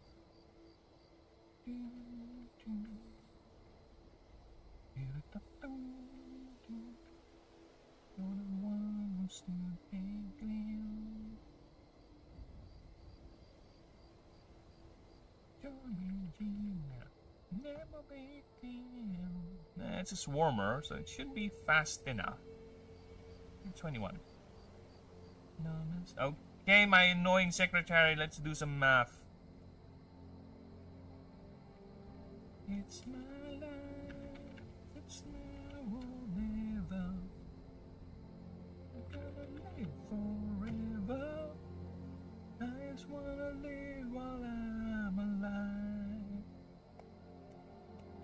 It's my heart is like an open highway. And you said I did it my way. I just wanna live while I'm alive. My life.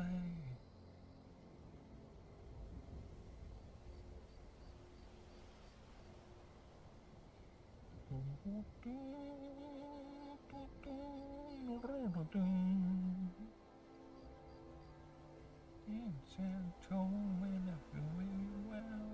You make or break and down back.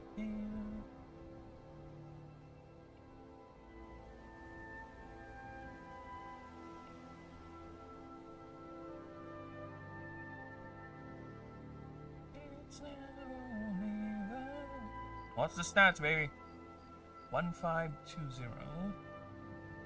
1520. Power is at 14. DR is at 26. Energy is at 21. Speed is at 45. And the grip capacity is at 26. That's upgrades. There you go. Moves. Move time.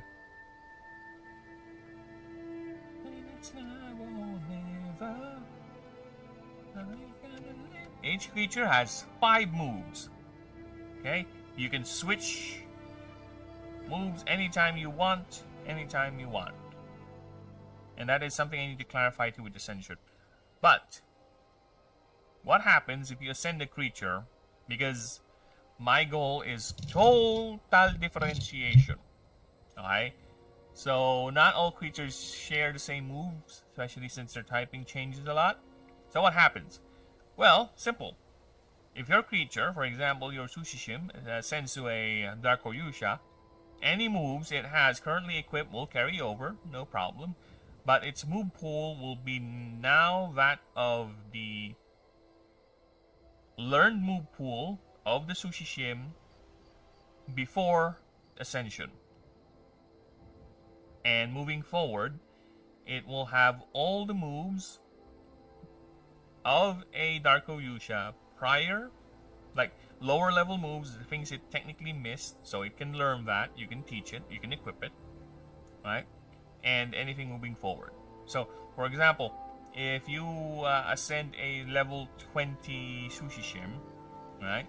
It will have all its moves up until level 20. You can reshuffle them if you want, right? And it will, moving forward, it will now base all its moves from the Darkoyusha pool in terms of level up. So, I don't know if I explained it properly, but that's the idea. I will, again, expand that once I get to rewriting the rules. Like I said, when I rewrote a lot of the rules, there are certain considerations that I haven't done yet, for the simple fact that I still haven't done them yet. So, that's why I really want to rewrite the rules, because a lot of these creature profiles have made me realize there are certain things I need to account for. I need to change, I need to update, I need to, now that I have a grasp or solid idea what to expect with creature designs, with encounters, with character profiles, I think some of the rules need to be changed. That's why we're doing the rewrites. That's why the new perks will actually be revolving around some aspects of the game I have not either conceived at the time of making the perk list, or things that I have not considered, right? For example, there are perks that I had to rewrite because some of them would involve more damage, but since power stat was not a thing by the time I made those rules, so I modified them to actually be considering power, or power will be the new basis now. Because power stat right here, PWR, this did not exist for a very long time. This stat, which basically adds flat damage to your moves, does not exist, and all damage will be just coming from the move flat. But I realized, if that is the case, a lot of the moves will be expired, quote unquote, by late game, because not all moves will of course be upgraded by the player, right? So that's not a good idea, because what's going to happen is a level 50 Darkoyusha versus a level 1 Darkoyusha will deal the same damage to each other. For example, if you did not bother upgrading any of their movesets, so they're just going to deal the same damage to one another, which is dumb, right? There is no clear differentiation between the levels. So that's why later in the development of this, I came up with the power stat, which is basically a flat addition to the damage the creature does. So a level 1 Darkoyusha versus a level 50 Darkoyusha, using the same unupgraded move, will deal very vastly different damage. Because a Darkoyusha level 50 has 50 power, so any moves it does deals additional 50 more damage flat, versus a ordinary Dark Oyusha at level 1 only deals +2 damage flat more per hit. So if it uses a 40 damage move, the level 1 will deal 42. If the level 50 uses the same move, which is 40 damage plus 50, 51, it will be 91 damage. So yeah, now you can see there's a clear difference between the levels, right? I don't like it to be a multiplier, because that's my main problem, especially with late game Pokemon, where the fight ends in 3 turns. That's it. Everything is one shot. I don't like that. I prefer the power fantasy to come from the game is you trying to build a perfect broken ass combo or a fun little combo. Right. That's the power fantasy I want. I don't like much the power fantasy of one hit KOing everyone, and that's it. Okay. Good for you. Where being in a bad matchup on the receiving end of that is not fun. It's not fun because nothing you can do about it. It's done. The fight's over. The moment you see what you're up against, there's no going back. You can't win. So I prefer if the fights would have an actual back and forth. Even if you're in a bad matchup, alright, you still have a chance to win. That is what I prefer. I like that. I like grueling fights that are actually fights rather than curb stomps, which, of course, will happen. It's an inevitability in the game because I will allow you to go back to lower level maps. Like, for example, if you have like a level 50 creature, you're normally capable of running tier 6, tier 7 maps, and you just want to go down to the first few ranks or tier 1 maps just to see how good your creature is, go. There are missions for tier 1. Go right and do them. Go. Have fun. Curb stomp. But you gotta be advised that the reward scaling is gonna be that of a level 1. So you won't get much experience, you won't get much currencies and all that. But it's up to you. Again, my only job is to give you the playground. Alright? It's up to you how you're gonna play around with it. There's the missions. I pointed you to that direction. Right. If you want to go left, have at it. Have fun. Because that's how I play my games. Again, if I play an RPG, if you were to see some of my old streams back when I was still playing games, I mainly play RPG games. If the game is telling me to go to this town, I'm going to go the other way. I'm going to see how far can I push the game without it telling me to go right or left. That's why I like games at Skyrim. You know, for all the faults of Skyrim, despite that game having a very, very boring and very close to meh to bad vanilla gameplay, I love the exploration aspect of it. I love the fact that after the tutorial area, you're just free to do and go whatever you want. Right? I kind of like the same thing with this game too. It's the same idea, but expressed in maps or expedition nodes, where here's the main mission, and here are the expedition nodes. If you want to chase something else, go right ahead. Do the side quest, do the God Favor tracks, wait until the main mission or whatever, you know. But then again, once you actually do the main mission, that thing is going to be scaled to that low level, so don't expect it to be matching you for now, right? I might end up having it match you, you know, or I could just make it an option. Do you want the game to constantly match you in terms of your tier or your higher level creatures, or do you want it to be optional where you can go back to lower levels if you want to, and the missions will stay put? Right. For example, the first mission in the main campaign is set on a tier 2 map, and somehow you ignore that, and you're like level 100 already, and that's when you just decided to go and do the main mission. What? Should I allow that? I think I should, because that would be fun, in a way. You just curb stomping everything in the mission. Right? But again, I would put an option where the main campaign would scale up to your level, so it stays challenging. Right? Because for me, that is the best sort of difficulty nowadays. Because a lot of games struggle with the idea, how are we going to make our game difficult? Or how are we going to do difficulty? A lot of games either just do it the lazy way and just pumped up numbers, right? Without actual real context as to how that works, right? which, ironically, that's what I'm going to do with a lot of difficulty in this game, is, to be fair, most of the AI behavior is going to be done by me anyway, right? So yeah. Because another way you can do difficulty is to have enemies have certain abilities or effects that are only available in this difficulty, and they're not available in that difficulty. For me, I think that's something I kind of prefer, especially in shooter games. But for RPG games, I think no, because it robs a certain player of a certain experience. So yeah, I think it's, for RPGs, I think it's fine if we just adjust numbers for difficulty, but don't just blindly adjust numbers. Make sure they're still reasonable, right? Make sure they're still reasonable, and don't just hump everything up, like everything deals more damage or something like that. Maybe just add a little bit of HP, or add another thing or something. Just, yeah, and we'll see about that. It's all concepts and ideas for now in terms of the mission structure, right? Again, the maps are there. The idea of how to play a map is there. Technically, if I'm really talented enough in programming, I can just go ahead and program a playable version on a map, right? I can actually do that and see how are people gonna do it. But I'm not that talented in programming, to be honest. I'm barely managing technical writing right now.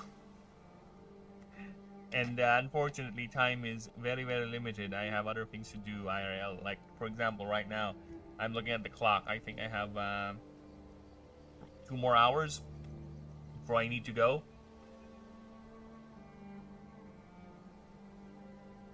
So we'll have to deal with that.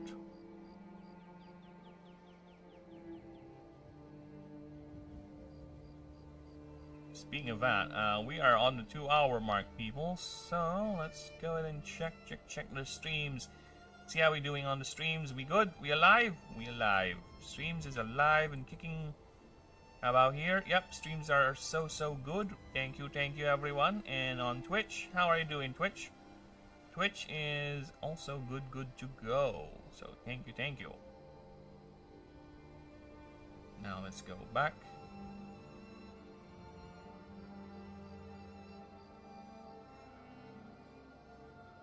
Where is my OBS? OBS! Found you! Alright, so moved. Like I said, I'm just gonna get the name. Where is the name of that stinger? Click cut. There you go.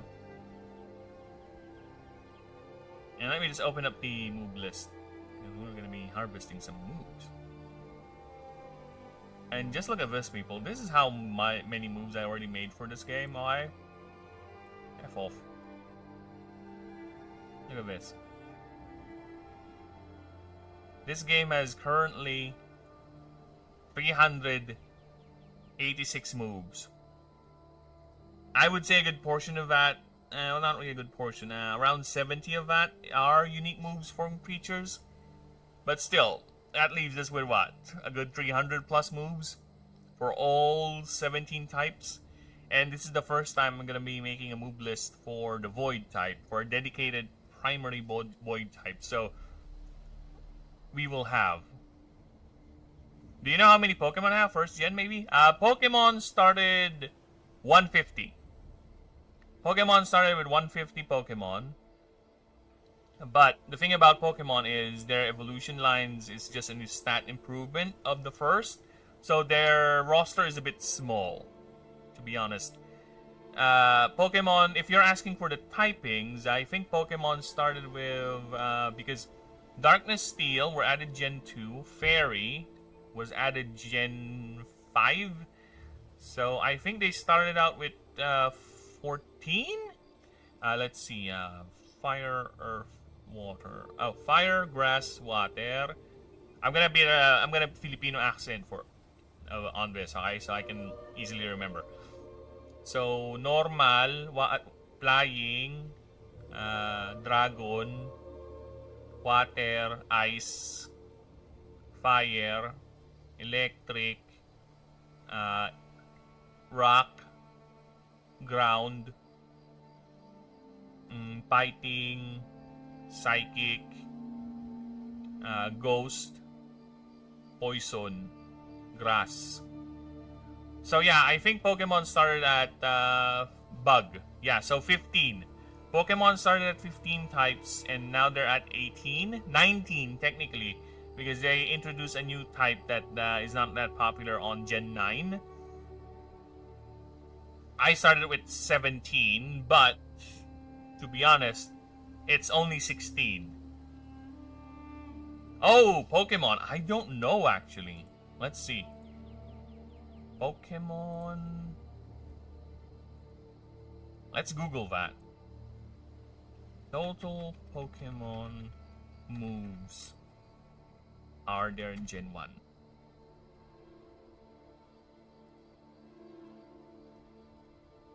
$165 for Pokemon. There are 165 unique total moves Pokemon Gen 1, which is an interesting list actually. A lot of them are generic moves actually, so just basically damage moves with one type. So you have your flat. Imagine this. This is how Pokemon moves work. Gen 1. Fire, Water, and Earth all have 40 damage moves. So imagine that's spread out. So next level, you have your 60 damage moves for medium game, mid game, all types. Then late game, high damage moves. So that's how the moves were in Pokemon. They don't have much. It only later on they had variety with how moves do. And to be fair, they don't have unique moves. They only have few unique moves with Pokemon. Let's see currently, because I need to know too. Total moves Pokemon Gen 9. See? See? But this is like how many years? And because this is when Pokemon started expanding their moves. It's no longer simple damage this, damage that for that type. No, they actually added in effects. Like for example, there is a move called Snore, which is only usable if the Pokemon is asleep. There's a move called Swallow, then Spit, which is a move that can be used after your Pokemon uses a move called, well, I think Swallow, then Spit out. No, it's not. It's a different move. I forgot the name of the move that actually will allow your Pokemon to use Swallow and Spit out. So yeah, now, lately they've been complicated. Also, because Pokemon has a split damage typing. So Pokemon has physical damage and special damage. So in Gen 1 they don't have that. I think they split it on Gen 2 if I recall correctly. So Gen 1 they don't have it. All damage is kind of like mine, is considered one damage type. No physical, no special. In Pokemon there's physical and special, so the multiplier comes from two different stats. Mine is just power, just one. I preferred it that way. It's much more simpler, right? I prefer the one over the two. But because of that, that's another reason why Pokemon moves bloated, because now you need to make a physical fire move versus the special fire move, because not all fire Pokemon can learn the special fire move. Lightning Strike. Congratulations! That means you're lucky. You know how rare it is getting struck by lightning? Dude, and I kinda don't want that. I am walking. Well, the rain has stopped, so I think, yeah, I'll be most definitely be going out in a few. Never had that in Minecraft. Well, could be a mod, or could be you're very, very lucky. The closest thing I had to a lightning strike near me was it's me standing a few feet from a lightning strike hitting a branch. And it was loud, man. It was ear-shattering. I didn't even have time to react. My brain was like, what the fuck happened? I wasn't even started. I was like, what the fuck? That's it. It wasn't even a wild jolt or anything. Just, what the fuck? Just a simple, what the fuck? And it's later that I realized, oh, something got hit by lightning. And I looked up, it's a tree branch. It's like, fucking hell. That could be me. Thank you, tree. Thank you for absorbing that hit.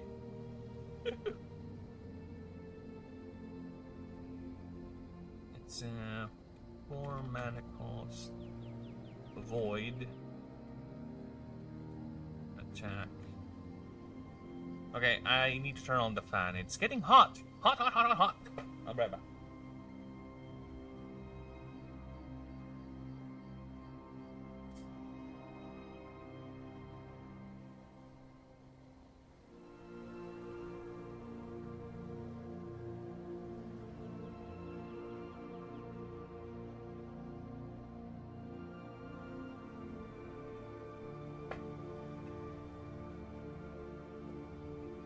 Void attack.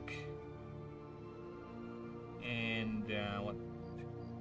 Is it a modal thing? No, it's just a simple. This flip cut is modal. Shit, I think it is gonna be a modal.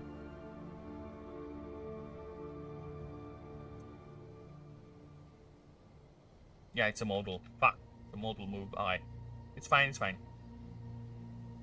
Modal. And it deals 20 damage. Very weak, but it is a stat move. And I think I'm gonna make it 3 mana. It's a flat plus 3 void touch. With a caveat, if the target already has a stack, at least a stack of void touch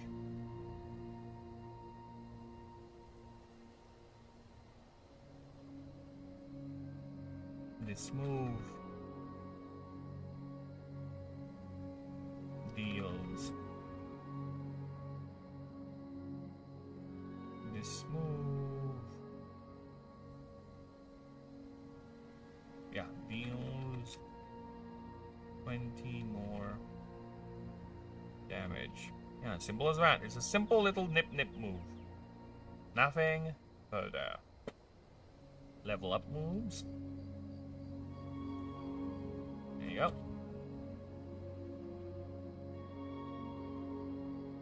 Nice. Alright, level up. Level up pup.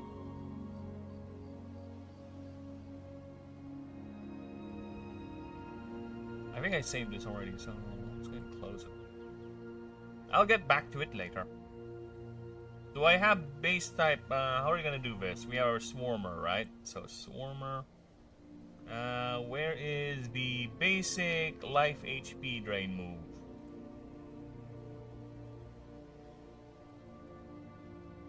Life HP drain move. Sapping Siphon. No, this is mid game. We do not have one. Alright, we'll have to make one. Have to make one.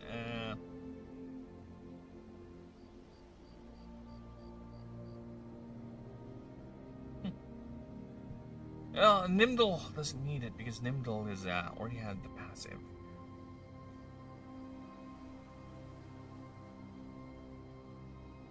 Oh, fuck. It's fine, it's fine. We'll just have to add it to Nimdal later.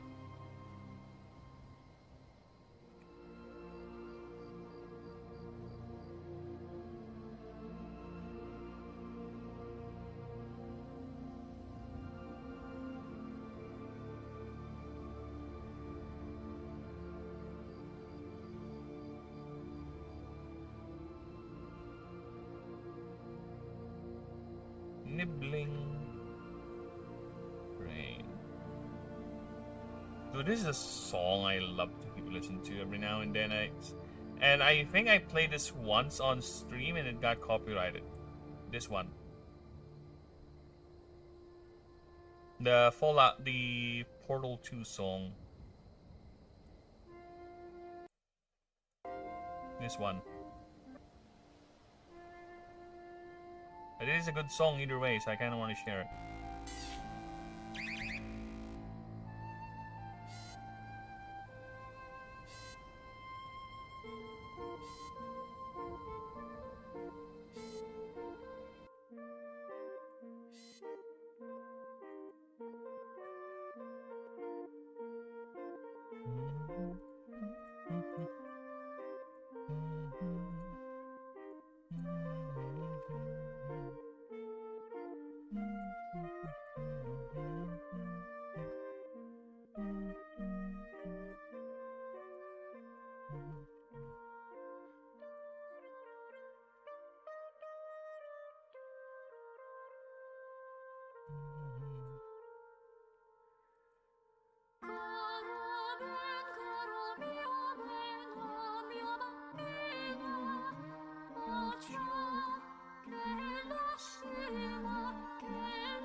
Very nice song.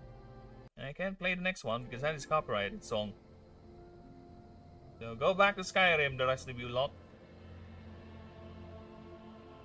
I'm gonna listen to Hook on a Feeling.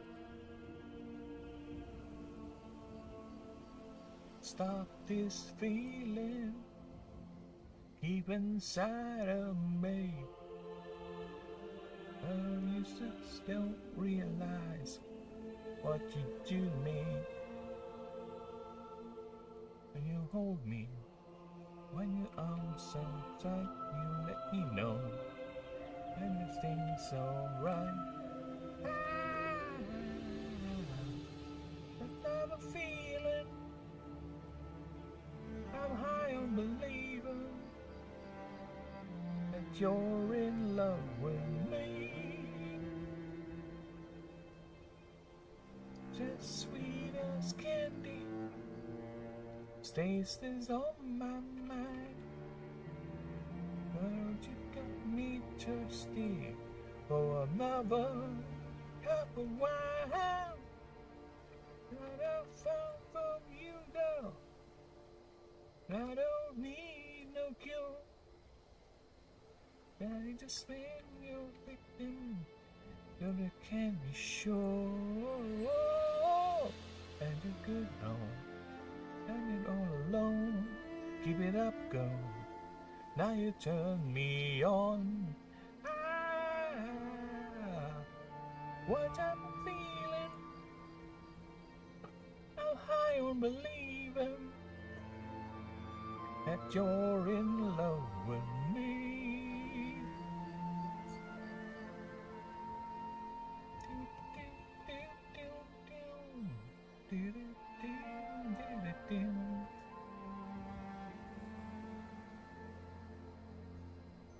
The good one, live all alone.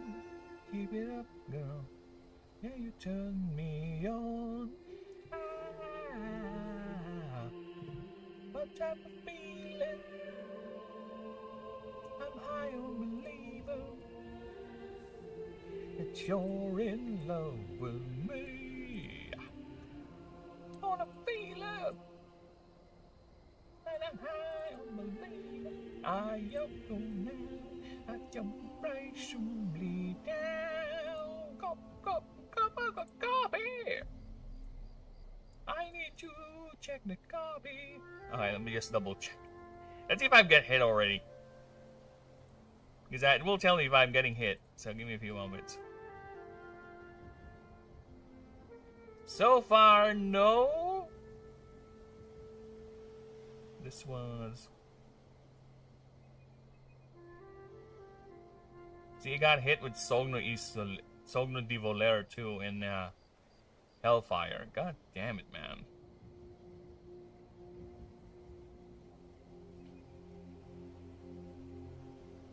Yes, Sogno di Volere got hit. Oh well. Any song that involves lyrics, I can't play it. Even if it's in a game. That's the annoying thing. I can't do it. Because it's gonna trigger copyrightisms. Which, what can I do? What can I say? Such is the fate. Such is the fate of someone who is dwelling in this online space. Right? There are certain responsibilities someone must have. And it's understandable. Alright, so how does incursion work?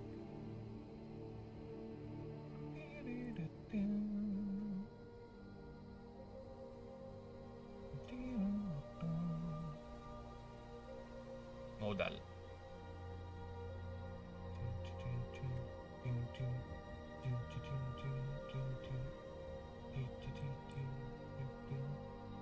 Ang ina, 320.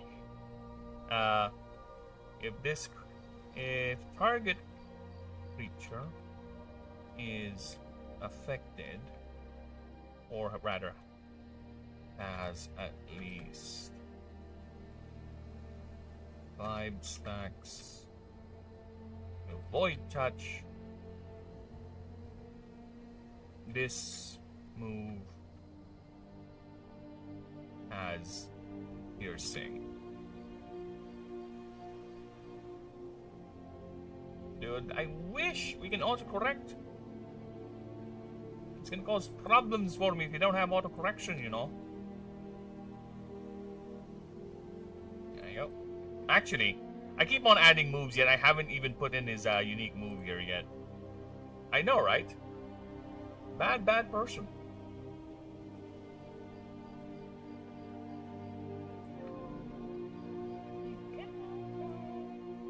Okay, click cut. 3 mana void attack modal.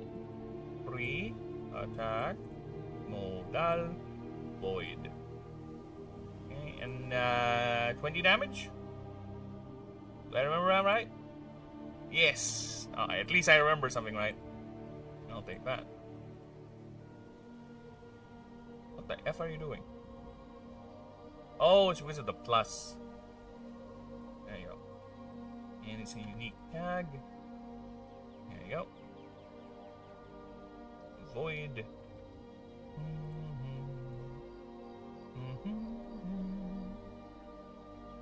Okay, now back to the regular scheduled programming. So 16 is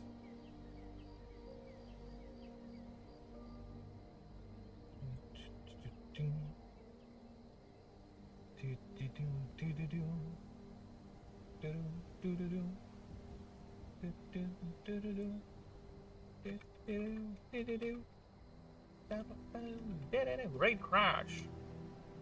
The crash is truly great. Will it be even greater? It depends. Are you willing to go that far?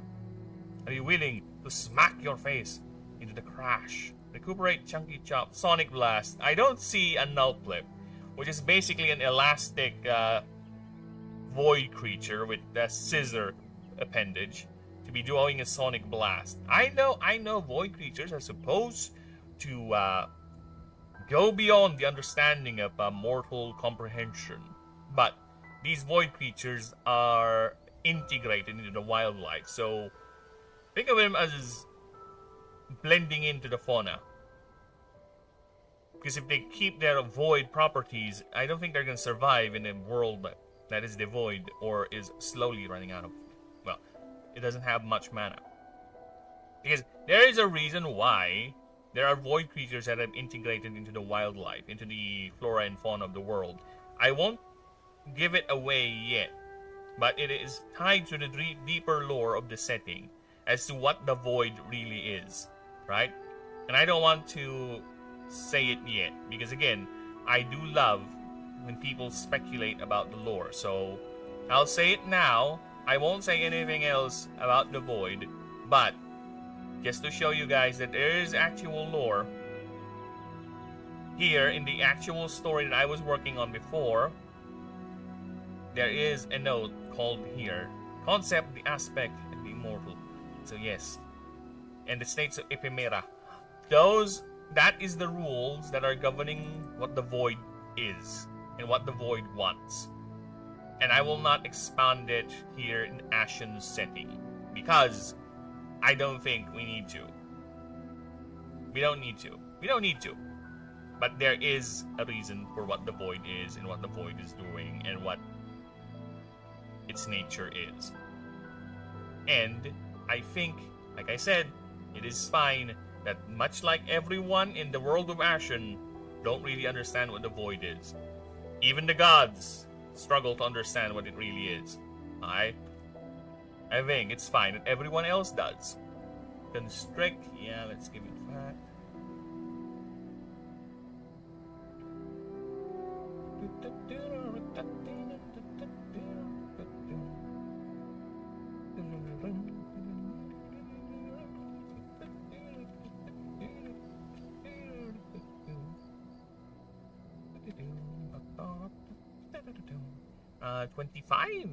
26.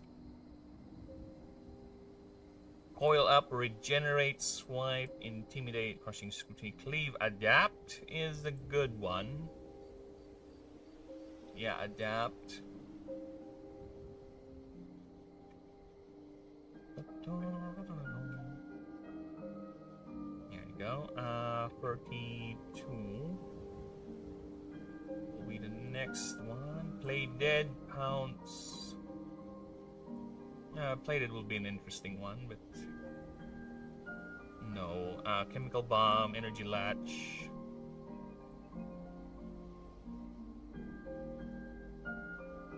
Oh yeah, energy latch. Let's do that. Energy latch. There you go.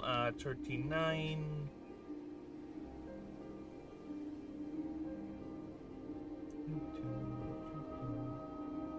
Wait, we're already at 39? Oh, okay, that was quick. Let's give it a void move. Corrosive touch. Oh, I know.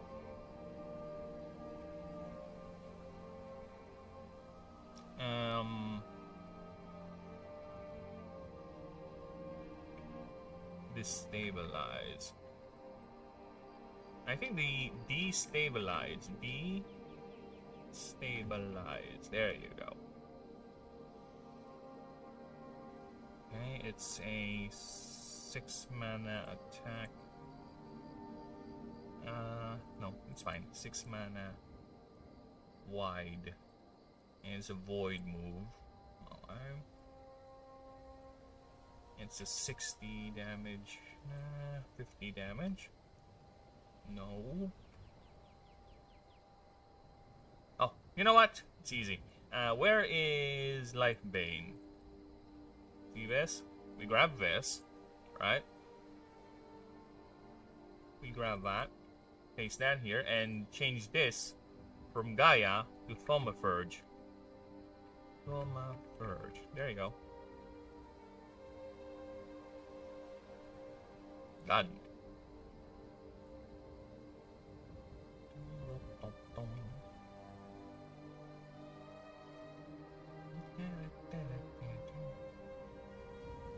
There you go.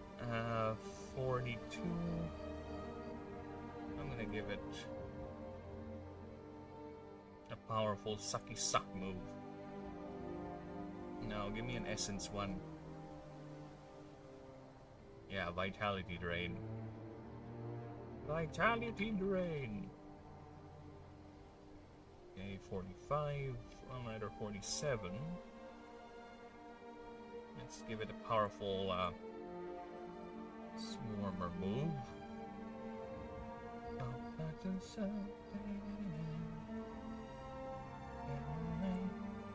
Frenzy.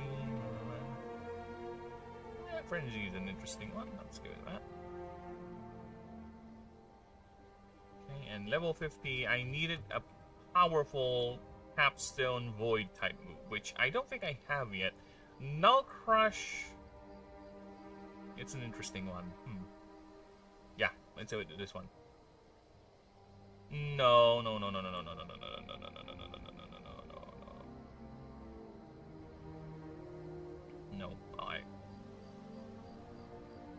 Alright. I want it to be a massive Void Touch move. Alright.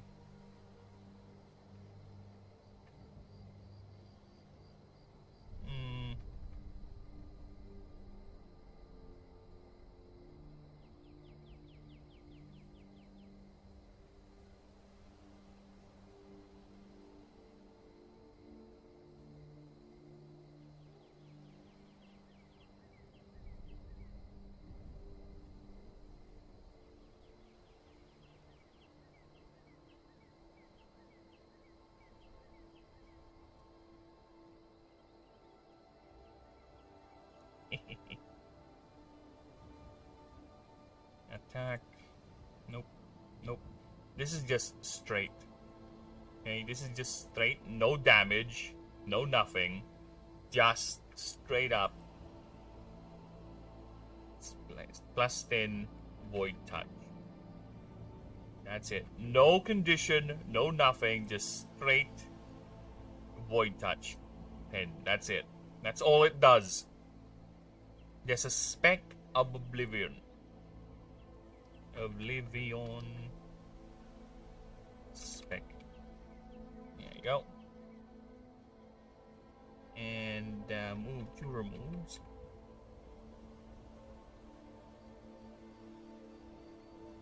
Alright. Insert. And I'll be right back. I'm gonna grab something to drink, alright? I am rather thirsty, believe it or not. I'll be right back. Every move you make. Happy.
Yeah, and I'm back. Aha! Grab myself something to drink. Grab a little bit of snack. And I have still an hour to go, I think. Close to an hour. Enough to draw something, because, to be honest, I don't have grandiose plans for Nulplip's creature drawings. Unlike Dracoyusha. And Darkoyusha rather. Darkoyusha is much more complicated to draw, to be honest. Versus, oh shit. Alright. Alright, people. Let us bask in some good old Warhammer 40k music, alright? Let us bask in some good old Warhammer 40k.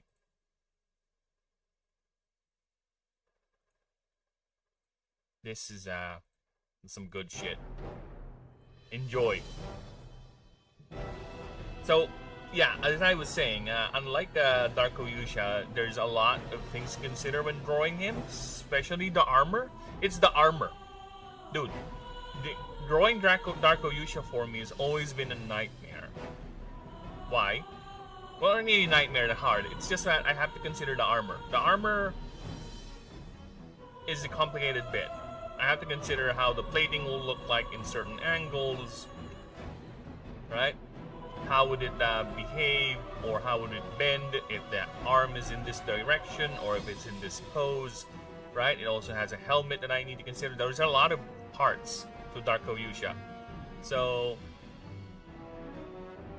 that's why I think it took longer for me to finish the drawings on this one, considering for the past few days I have been, to be honest, quite busy with IRL. And usually I would clock in a creature per stream, right? I'm done. One creature per stream. But lately, yeah, due to IRL-tisms and the fact that I'm not working on the creatures offline as well, is drawing them out a bit. Yeah. Well, either way, we are progressing, so that is the important bit. So yeah, I think, to be generous to myself, I think I'll be done at least with one or both drawings, and I'll just go ahead and do the creature profile offline again, just like what I did with Darkoyusha, if we get to that part. But in the meantime, let's shut up and actually start drawing.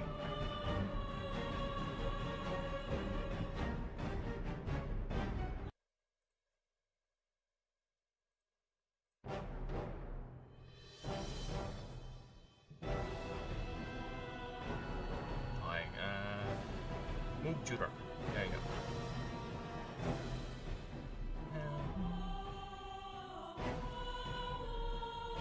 Engorging boy, then Null Crush. Okay, I don't want to make that mistake again, so let's go ahead and grab that B. Paste that there. Let's grab this. Put that there.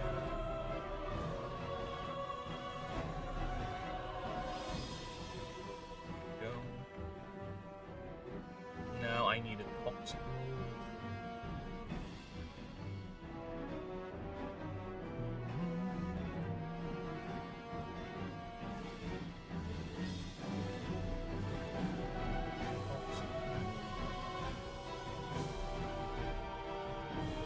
Yeah, poison ball.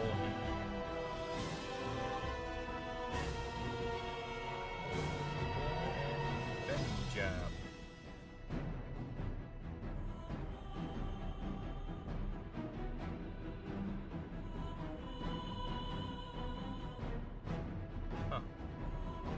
Functionally the same. The fuck? I need to change poison ball at least. This thing should be easier. Because this thing costs more. Or it doesn't. Okay.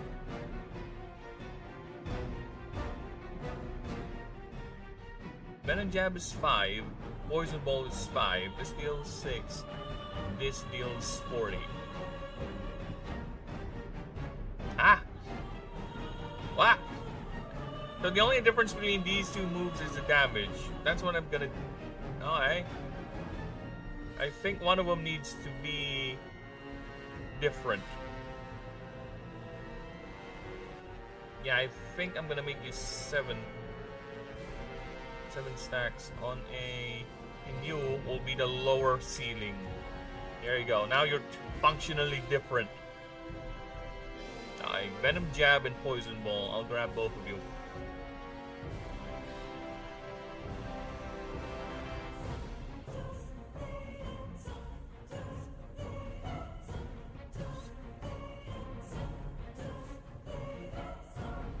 Warhammer 40k people.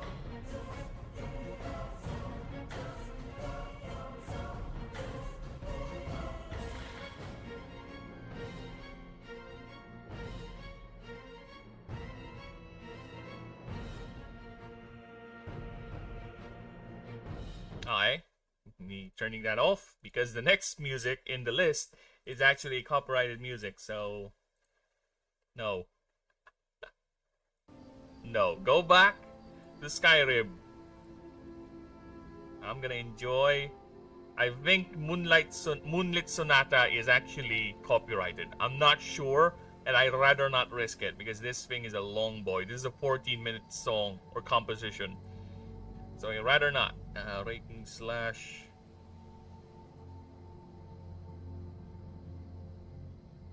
Yeah, raking slash end.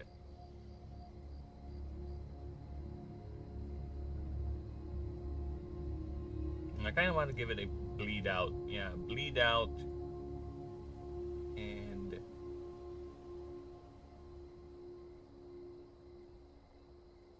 Savage Claw. Bleed out.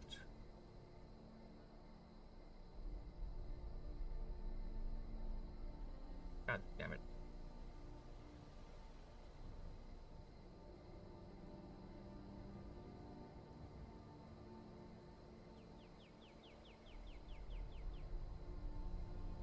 Shadowbind. Darkness Umbral Form. Essence move. Reach in. Dread Aura. Yeah, Dread Aura is a fun one. No, I don't think so. No. Vital Echo, Complexivite, Mortify, Grave Call, Jade Consciousness, Hex, Life Break, Spirit Slash, Defy, Rend, Earth types. I don't think Borrow is something you could learn. Yeah, Borrow, and Minimize is another one.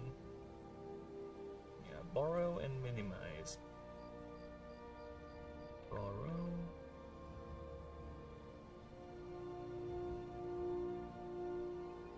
It's not minimize, it's a miniaturize, I think. Double check.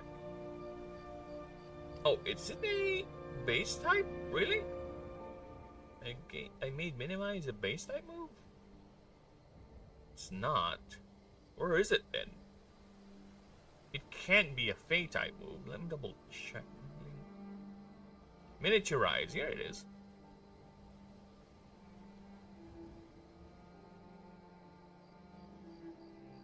Okay. What else can we give them? Thermal Release, Fire Belly, Rain of Fire, Wrath, Flame Jet, no. No Fey type moves. Water type, not really. Earth. Martial types, no. Martial types. I don't see any martial move, to be honest. It has crit boost, I guess. That's the best thing I can give it. Voltaic types, no. It already has something that applies Rupture. It already has something that applies Toxic. It already has Void Touch. I think that's... Oh, Play Dead. I'm just gonna Play Dead. Why not? Play Dead. Oh. And one more. Grow.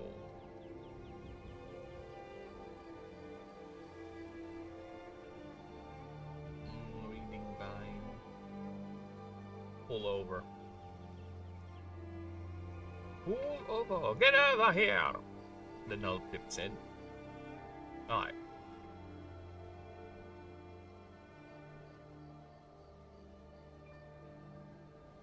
Now, what do we do next? Ah, yes. The AXP table. This is a swarmer type, so I'm gonna have it, or it's a void type, true. It should be low to grow, but it is offset by the swarmer typing. So I'm gonna give it the same EXP curve as Meshabyte. No, not a Meshabyte. No. I think Jolteal has 100 start. I think I'll just take Jolteals. Let's see. 210 for a Hoaxawaddle. Jolteal, how's your EXP curve? Is it 90? That's actually too low. Fucking too low. We too low, brother. We too low. 750. That is a Proceratron. Skyracosaur is 200. How about for Miralops? Miralops is at 110. Anyone would have 100 base AXP curve, please. Anyone. 750 for Hekapsyche. The Stretza is at 200 flat. Kamiku, what's your EXP curve? 120. Oh my god, is there anyone with 100 flat? Dude, I am 100% sure Tetri has 100 flat. 90. Ah, fucking hell. Too low. 100 flat, please. How about Modibi? Modibi, do you have 100 flat? Is this Modibi? No, that's Mad Rider. Modibi. There you go, 100 flat. Oh my god, finally I found one.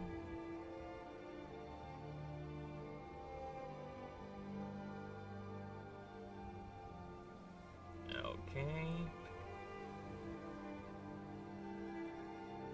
There you go. Resist table.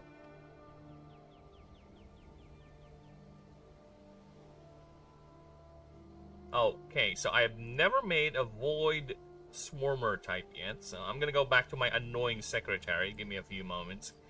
And let me just turn all this off. Where's screenshot? 1, 2, 3. 1, 2, 3. Alright. Void. Resist. Table. For void. Swarmer. Let's see if it's gonna get it right. Now, shall we?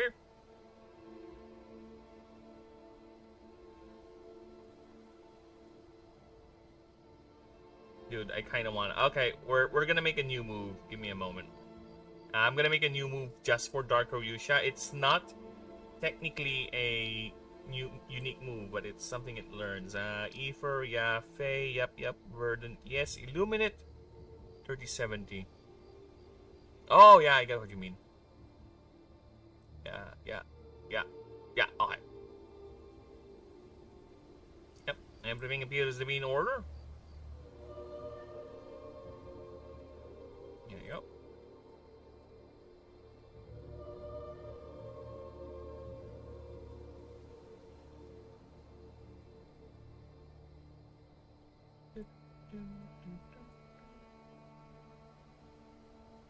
Okay. More blank pages. I think... Blank pages. Give me blanks. Dude, this document is massive. It's astronomically massive. Okay, habitat biomes. We'll go over that in a bit. But first, I need to make Dark Oyusha's unique move. Alright, give me a moment. And do I have a Void Hunter? No, there you go. We have an Illuminate and Void type. Astral Slayer. Yeah, there you go. There you go.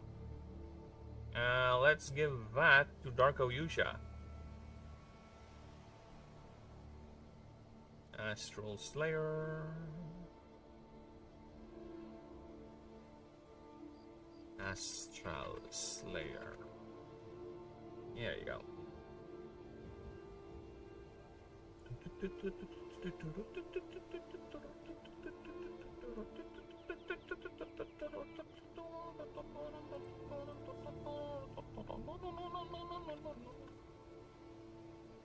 Habitat biome. So where would a creature made of void? It's basically a elastic void form. Little unassuming little void creature would live. Alright? I need my biome list. Sorry about that. Biome list, please. I have like a fuck ton of biomes. I think I have like 20 plus biomes now, and I'm still tempted to make more. For now, we'll keep it as is. Null flip, nakaka null flip, null flip, null flip. Alright, so let's see. Of course, it is in saturated zones. Saturated. And mana storms as well, because it is a void form. It thrives in mana. Mana storm. Okay. Warscapes. Baron? No. Warscape, yes. Warscape.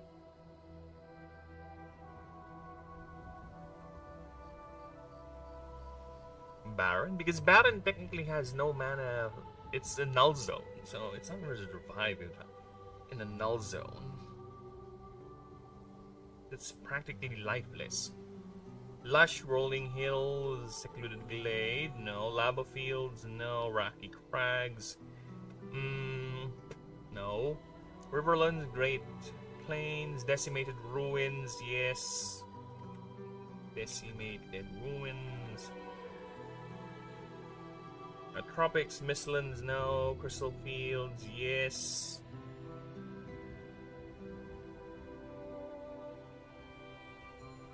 Also in idyllic rubble.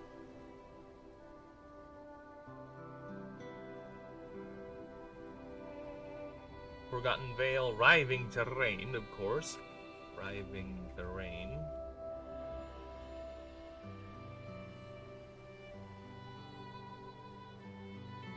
There we go. Desert, sea, roiling seas, floating islands. Roiling seas, yes. Yes? Yes. Roiling seas.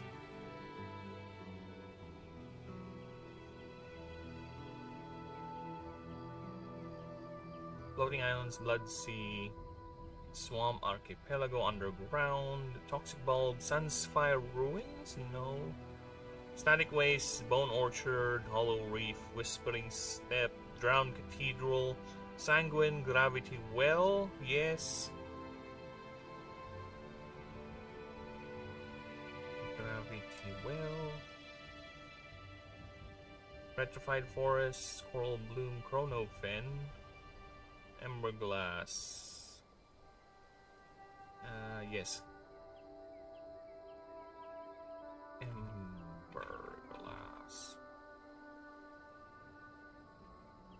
I forgot.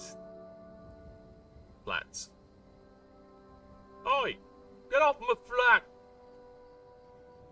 Rarity. Rarity? It's common, actually. Very common. You'll love this guy. He's so common. Okay, next is the Ascension line. Ascension line. So here, people, what you're about to see is the ascension, or rather the growth of this magnificent creature. Okay. Give me a moment, though. Okay, so first we have the null flip. We have this little unassuming beady-eyed creature Very easy to draw. Right?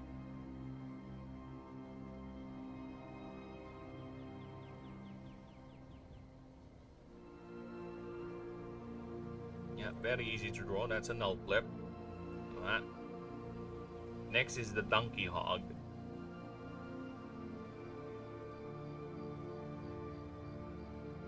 This little ball of maybe rambunctious cuteness. I don't know if you find that thing cute, sure.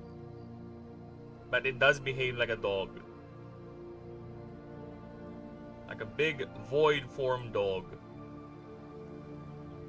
There you go. Next is the Shrubi Mummy. There she is. Or there it is. Technically, this creature line isn't genderless, actually. There you go, the entire void type ascension line.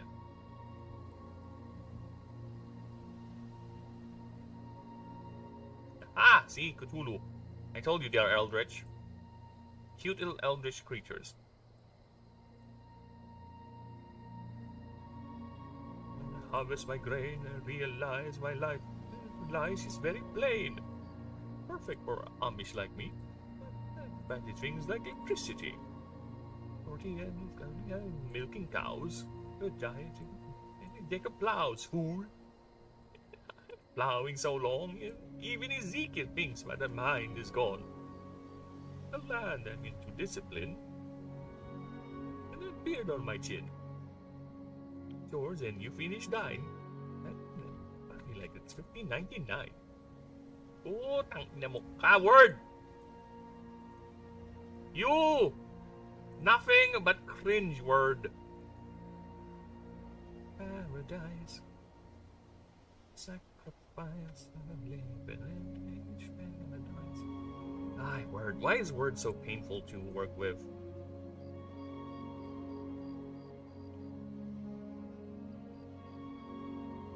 I turn the other cheek.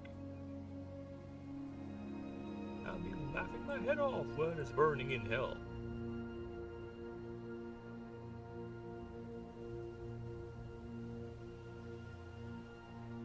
Look cool hat. Look on your black fool. There will be tears. Minimum level. Technologically impaired. In the luxury of its console, the baby as can be. And it knows that eyes in the knowledge paradise. The liars in the knowledge paradise. The knowledge paradise. We understand.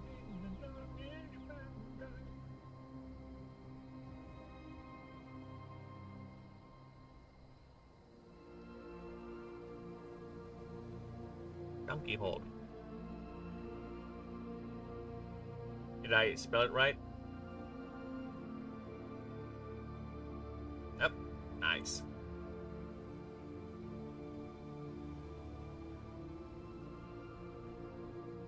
Minimum level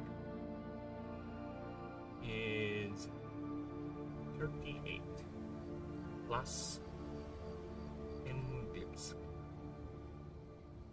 It bites when I live in Amish.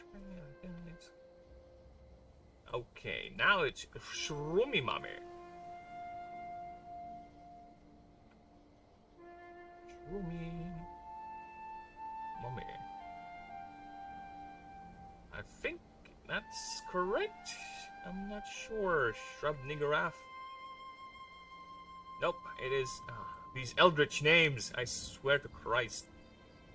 Shrubby Mummy, there you go. It is actually a verdant type. Believe it or not. That thing is a verdant type. This is a base type. This is a void base. This is a verdant type. At least currently. I might just turn it into a pure void type, but for now it's a vase. It's a verdant type.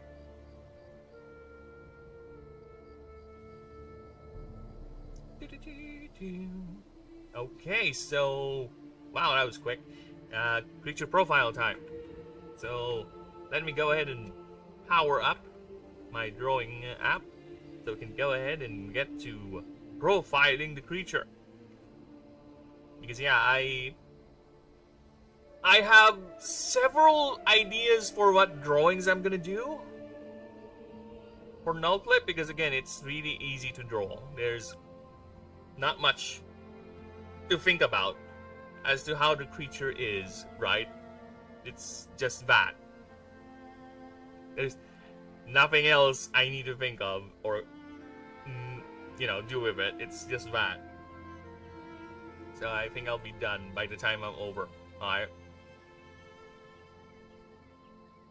Living together till we stand tall. Maybe we'll come back to earth to get back and teach it there's no one to blame.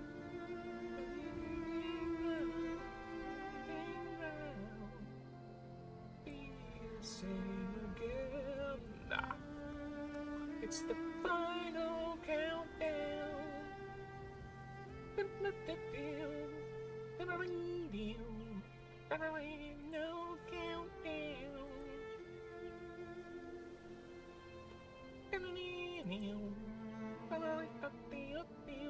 We're heading to Venus, Venus. Till stand well. Everybody see us. Just look on the ball, yeah.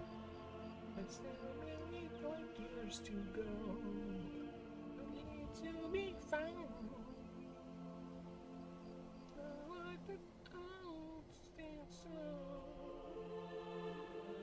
It's the final countdown.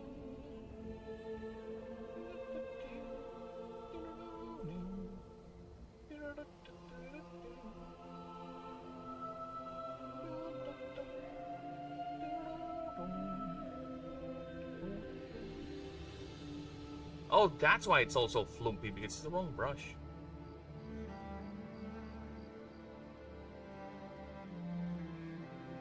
Oh, what is this? This is not a null blip. You'll see what I've done. I guess give it a moment, because I will be drawing a complicated creature here. Actually, I'll be drawing a Kamiko, but you'll see.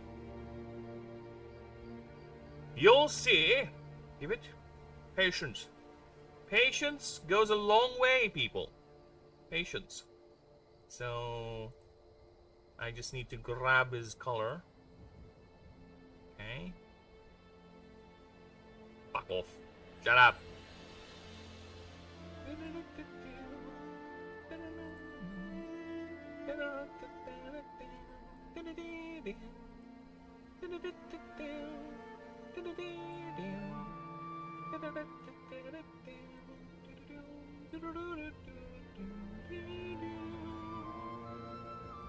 It's the final countdown.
Oops. eyes.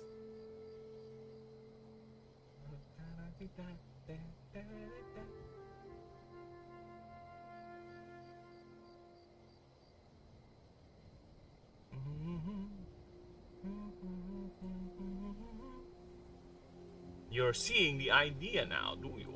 That is elastic, and is its elastic body.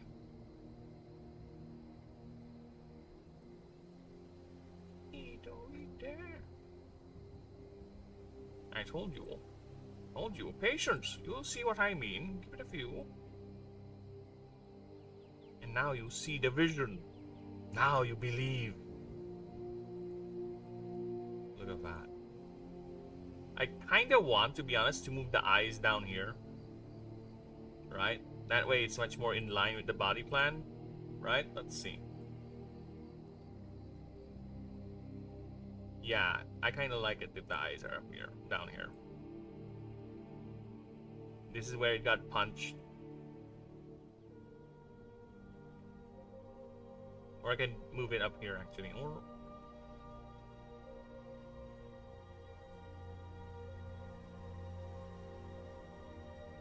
yeah, I think I'll...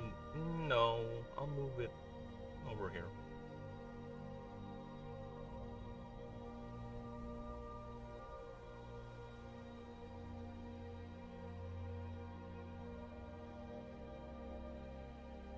Yeah, let's keep it here. Yeah, I can move it up here.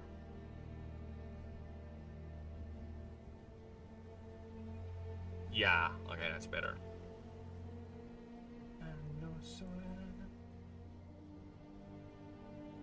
Fuck off, I don't want you to do that. Chill.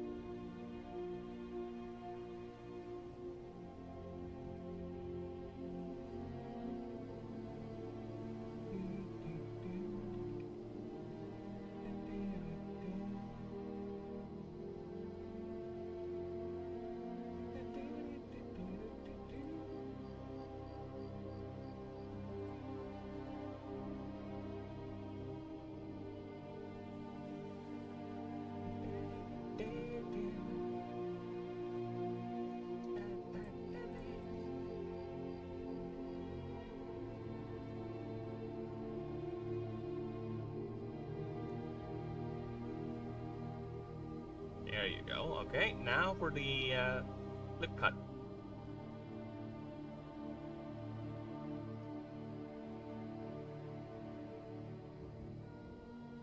Should I draw it like that?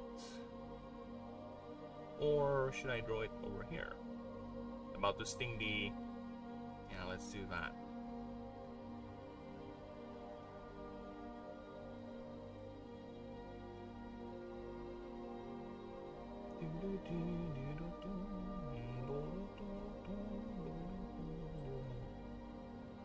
Ah, look at that!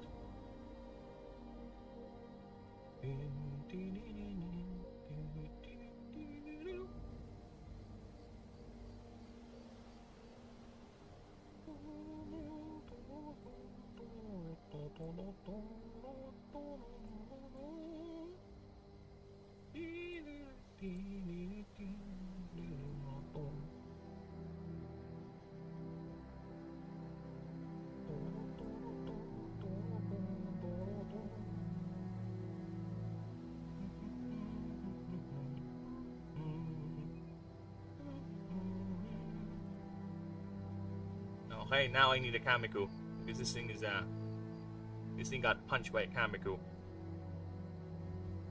Open.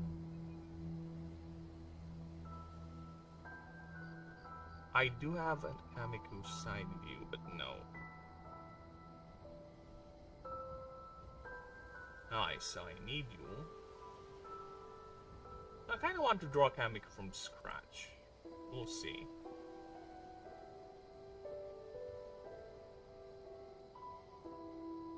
Ah.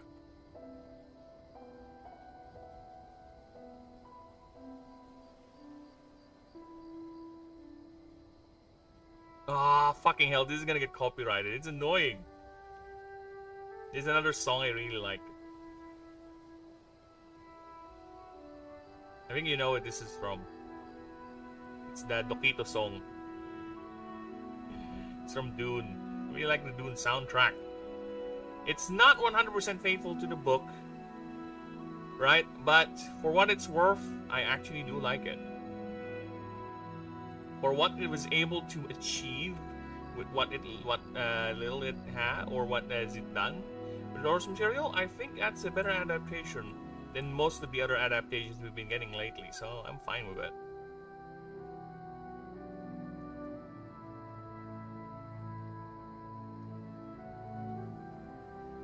Keep aspect ratio and expand that.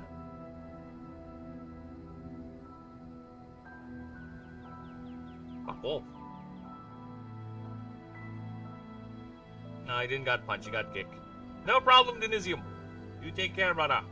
Thank you for stopping by. And don't mind me. We can continue doing our little project here. And, well, actually, I still have a few more minutes to go. So I'll be going shortly as well. Like I said, I have chores to do IRL. You take care, brother. Thank you for stopping by. And see you in the next time. And, oh, by the way, on YouTube, I did try to do what Pao suggested. I think YouTube now has a better response time, FYI. So if you're ever in the mood to check YouTube instead of Twitch, you know, for some reason you want to check out YouTube, no problem. I think it's fine. I think. And either way, you have a good one. Continuing.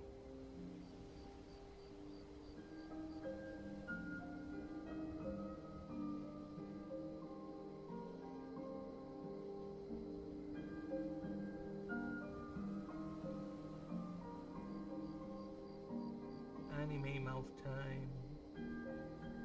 Ah, fuck me. I have to do this separately over here.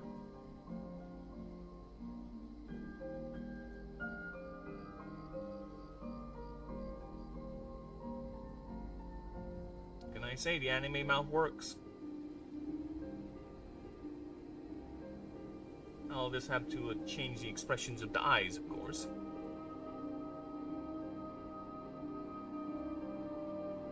And that.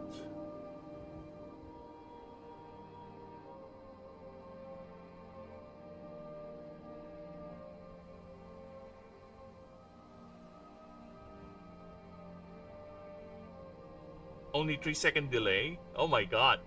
Really? On YouTube? Have you tried YouTube? Really?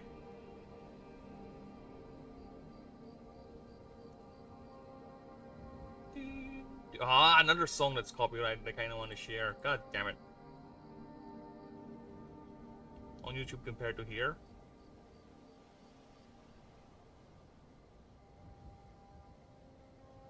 I still think Twitch is faster, but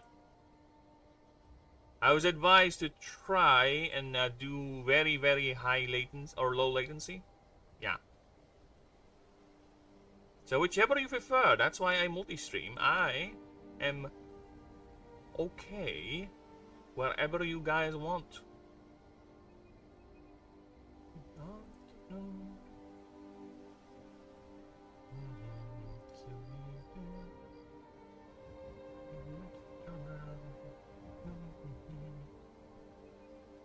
No problem, man. You taken care of. No problem. See you next time. I'll be here. I'll be finishing this drawing, so we'll get to creature designing.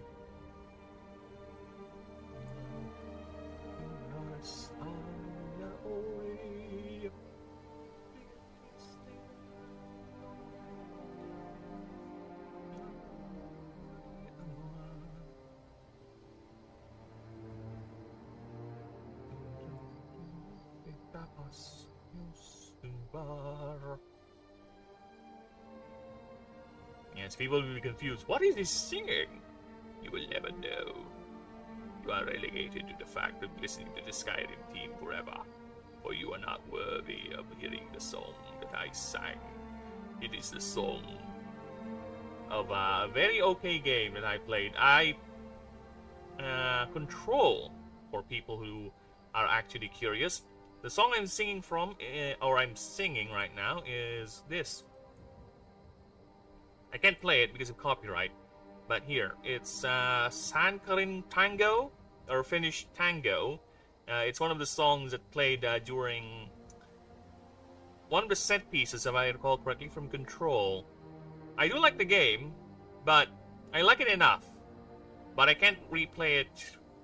Well, I did not finish the DLC because the game is, let's just say, once you played enough of the gimmick, it gets a bit tedious. And the new item they introduce is not that fun for me. So, I didn't finish the DLC, but I did end the game, and the ending of the game is quite disappointing, actually. But either way, this is not a Control critique, but I will say, yes, the ending is quite disappointing.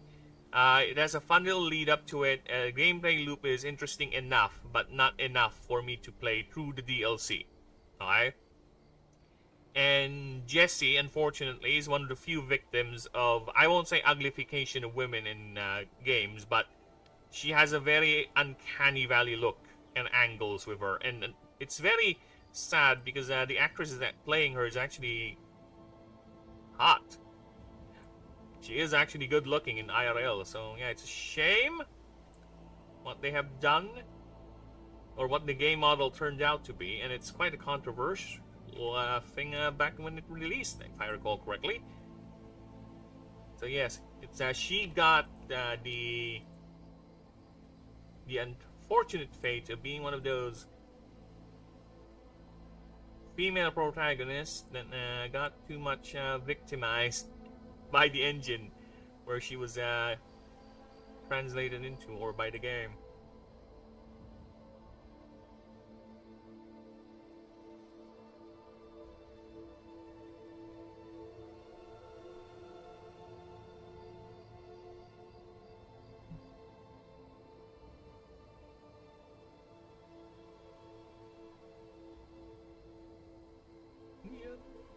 Oh yeah.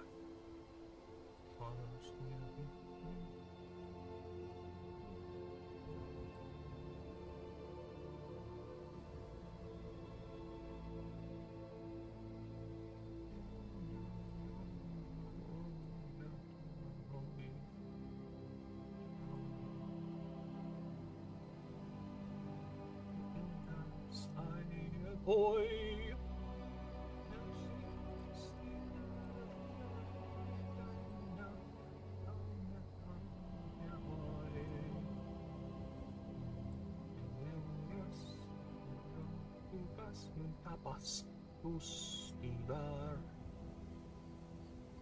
Yeah, I wish I can play it. I wish I can share it to you guys, but I can't, you know. Copyright, do be a bitch.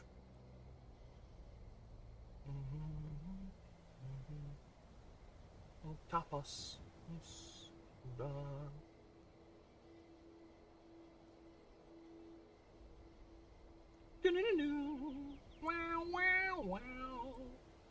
Oh no, it's a different. Again, another song I can share. By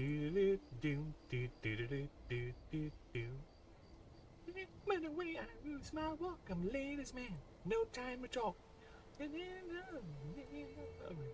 I wish, but even by singing it poorly, I'm running the risk.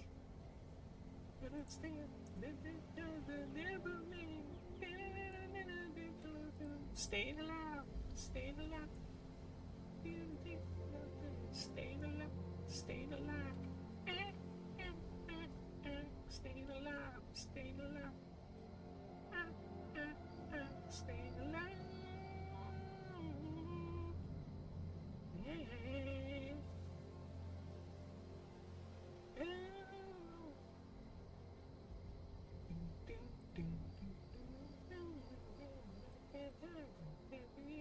Never try. No, let's get loose and it's alright. That's okay. You're not the way. You did try to understand. And the times I never had. Staying alive. Staying alive. That's me right now. I'm staying alive. Yeah. Nothing you can do with me, bitch. I am alive. I'm thriving, I think. Well, I feel like I'm thriving. Either way, I'm thriving. You can't touch me. I am going strong with every passing day. My power knows no bounds.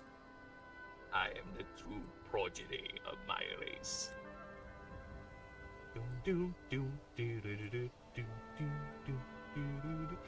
Yes, I used to have a dream of wanting to be a voice actor. But as I grew older, I lost my capacity to do other accents and other things. And also, I heard it was a cutthroat industry that's quite hard to get into unless you know people. So, yeah.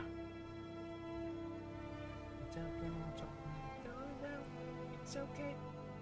Make the other way. You can try to understand. And the times are never there.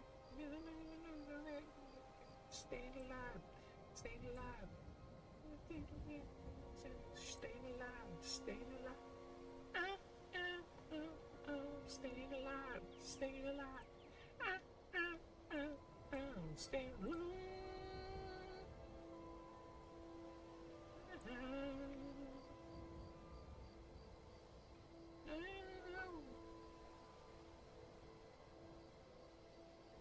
Cold technique, people. There you go. See? Look at that. Gonna make that look seamless. Make you can.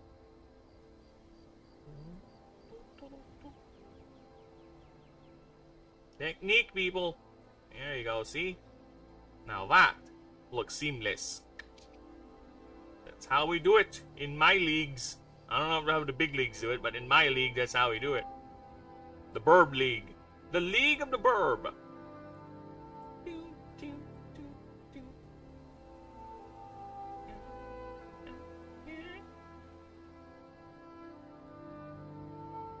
Somebody help me, can.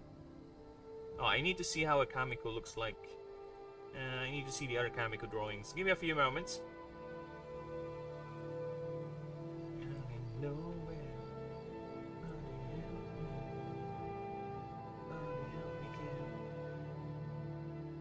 I need to see how they look like on the sides, just to be consistent.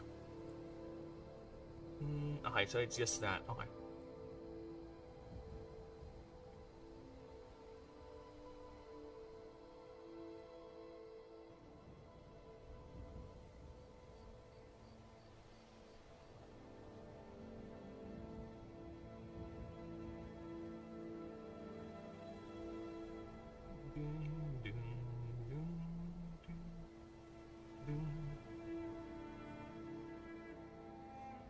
Think of layers. We're gonna do this. Oh, this is under copyrighted song. This is Star Wars, Revenge of the Sith. It's the Anakin versus Obi-Wan fight, Battle of the Heroes. That was a fun one. I'd say it overstayed its welcome, but you know what? It's one of the best lightsaber fights out there. Better than whatever fucking Disney have done.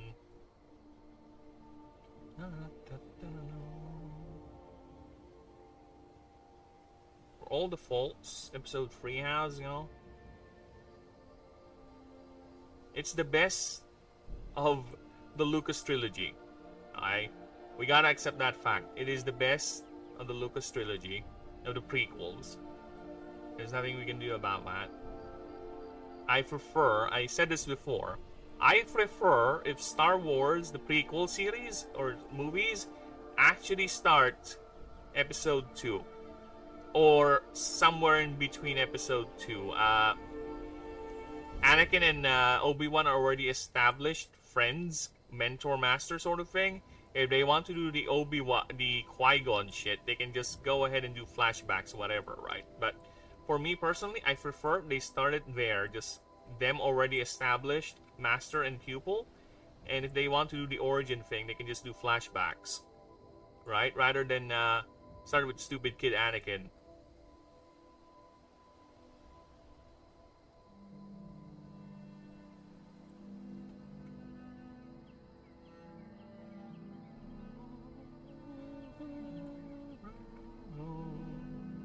That way, when we get to see his fall, it's much more impactful because we get to see them actually working together. They're going on adventures and all that. There's not enough of that build up in the prequels, and we wasted a lot with episode 1. We did. We really do. That was the entire episode 1 is one massive waste of time, to be honest. That whole plot thing.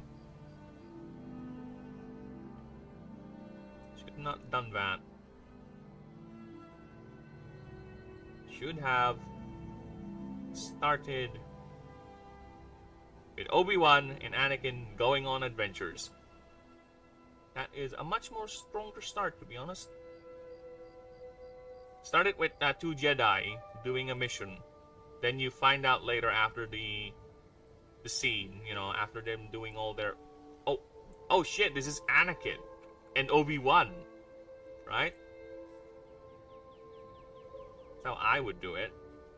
But then again, I'm not a multi-million-dollar director.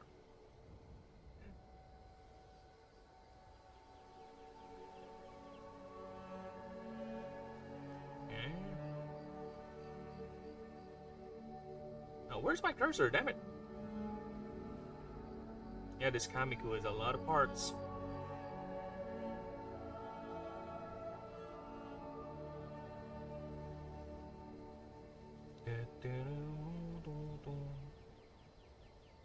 Wanted into black. Anymore, I wanted to turn black. Not seeing the around in summer clothes. My head into the darkness rose. See now, into black. To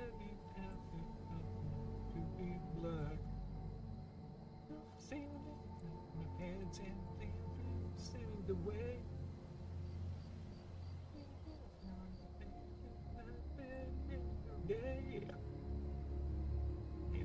Look at that! Oh my god! Oh, I'm starting to like this drawing. Look at that! Oh shit! That Kamiku's being badass. Fucking kick the shit out of a null flip. I thought this is a null flip drawing. Why is there a badass Kamiku kicking a null flip?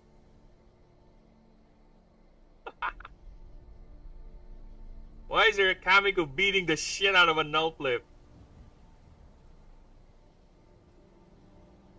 What's going on with this one, Burb? Why are you showcasing a Kamiku?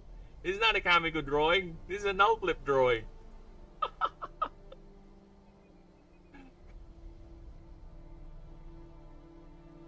This ain't a Kamiku drawing. Why are you showcasing that creature? I think you're doing the wrong creature, man.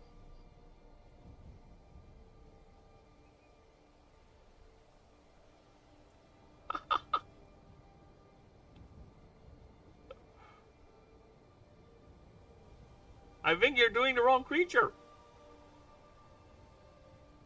Dude, I had more layers and parts over the creature that's not even being showcased. That's how simple a null flip is.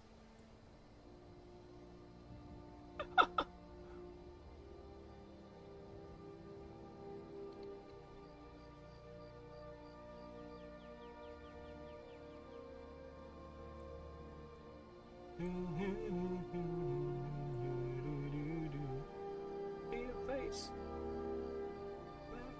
black as gold. Black as hell. Your face. Oh, what's your feet look like? Face. Fade and black.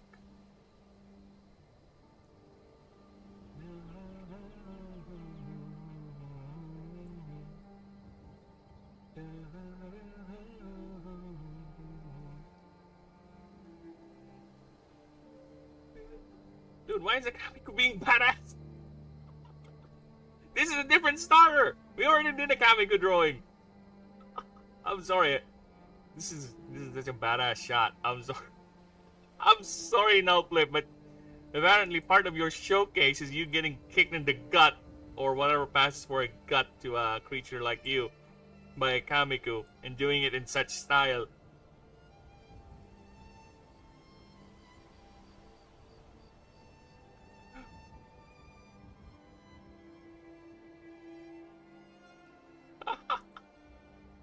not my fault the fucking Kamiko can pull off these moves.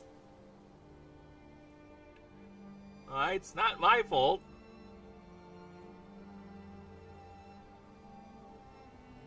Look at that! Oh my god. Oh my god. And I have to draw an energy ball up. It's gonna do a energy punch follow-up too. Ah! Oh my god.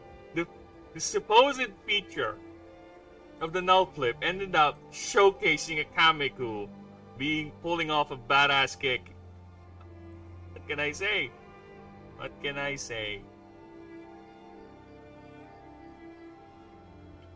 To be fair, it also shows the elasticity of the body of the null flip.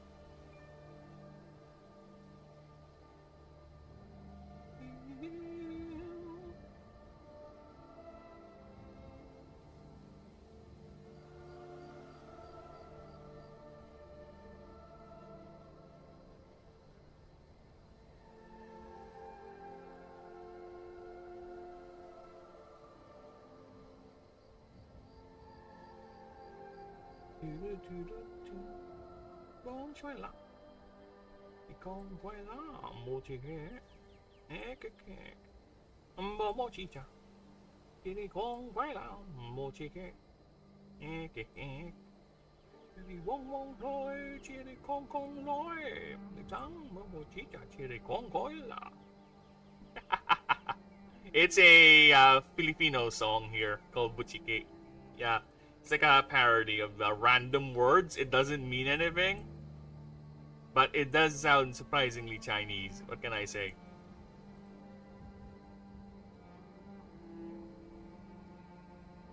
Look at that! Oh my god, look at that.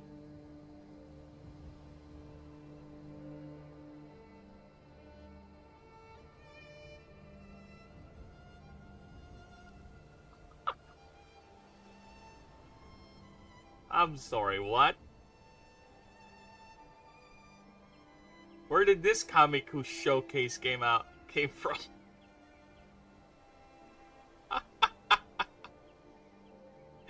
Stop speaking cock. No, I'm not speaking cock. How dare you?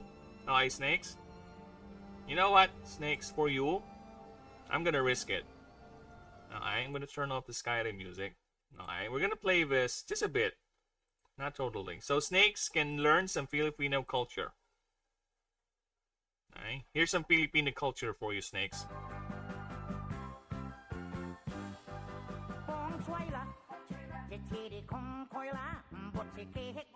See? That's not speaking cock. That is culture right there. Alright? Enjoy.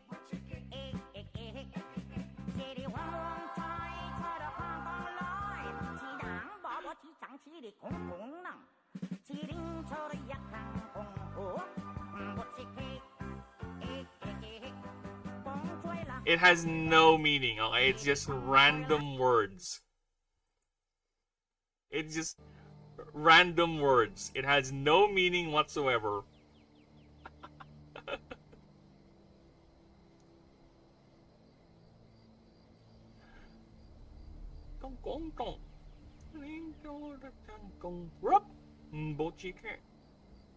I'm sorry, Nullflip. This is supposed to be your showcase, but I had to draw a Kamiko kicking your ass to show your elasticity, okay?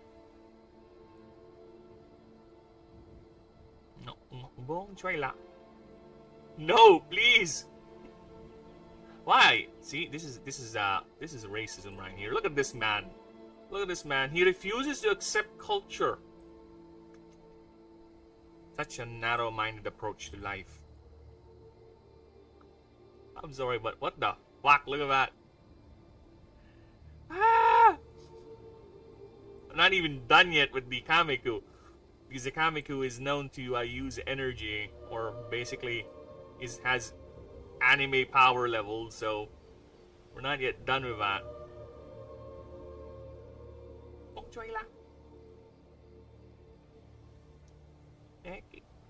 Well, either way, how you doing, Snakes? How you doing, man? Hope you're doing good. You caught me at an interesting time because I'm just finishing the drawing here, and this guy is swole. Alright? He is shiny and chrome. Yeah, mochiki. Mochiki. Yes, he is shiny and very, very chrome.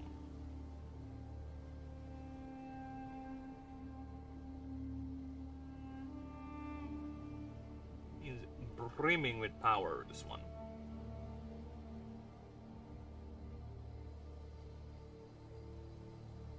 It sounded like North Korean song praising the great leader. It is what you will, snakes. It is what you will.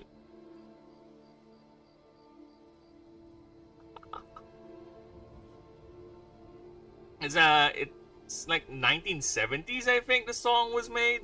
It is very old. It's very old, or 1970s or around 90s, I think, late 90s. It is quite the old one.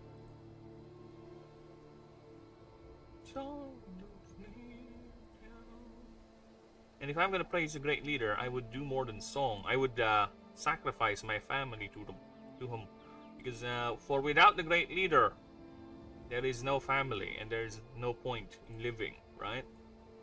So to show my devotion to the great leader, I would sacrifice my family, starting with my annoying wife.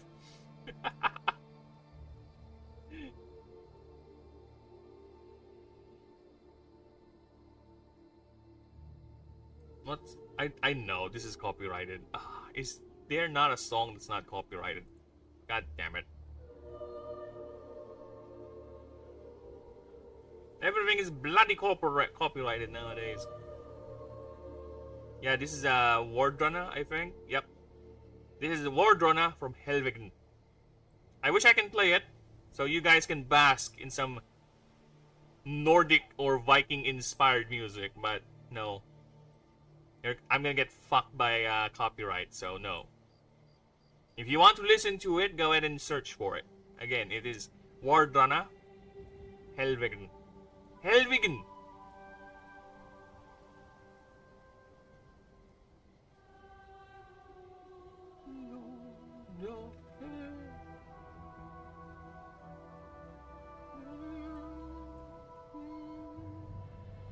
I hope either way, Mr. Snaky Boy, I'll be doing good. I'm doing fantastic, because I just draw a badass picture of a Kamiku kicking ass, alright?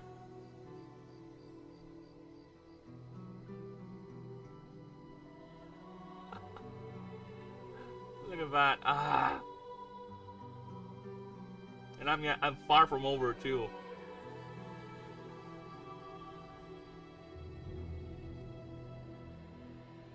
Damn, there's like 30 people watching the vertical of this stream. I prefer to be here. Wow! I don't look at my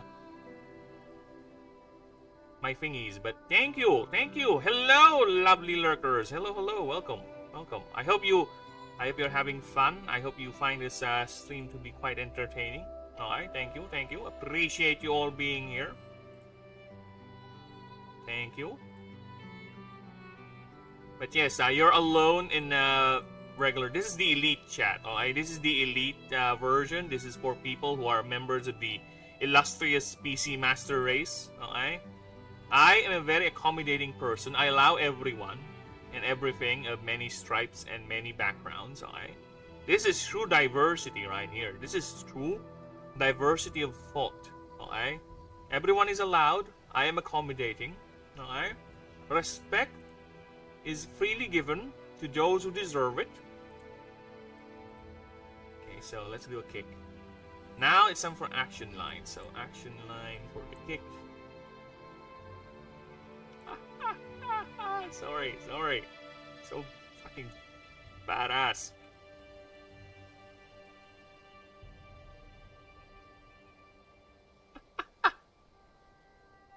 I cannot. This is just, again, this is for this creature. Alright?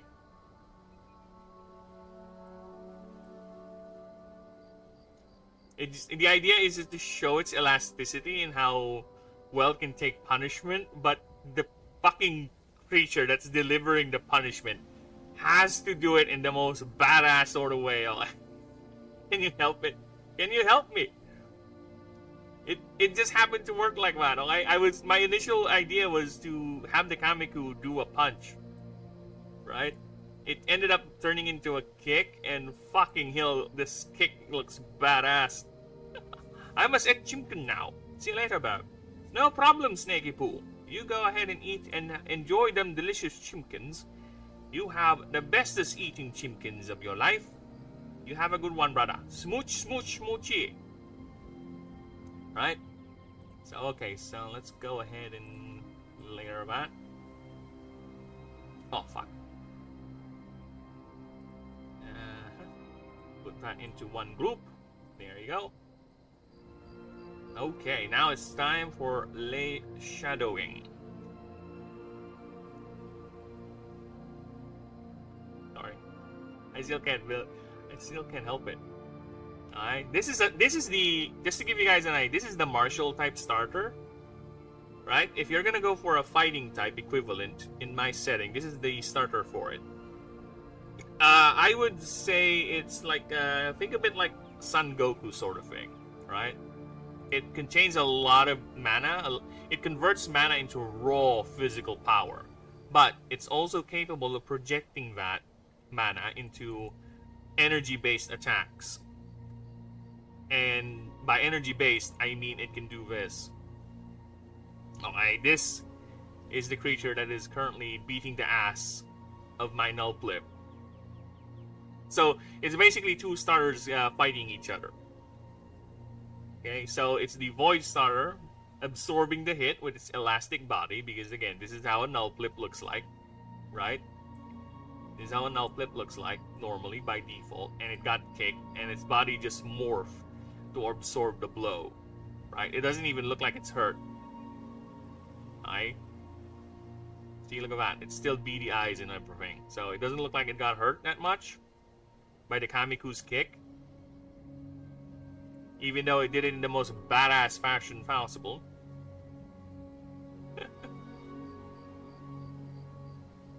Sorry, I'm so biased with my work. Is that wrong? I don't know. If it's wrong to be biased with something this awesome, I'll be the most biased thing in existence. I have pride in my work, what can I say? Okay, now time for the shadows.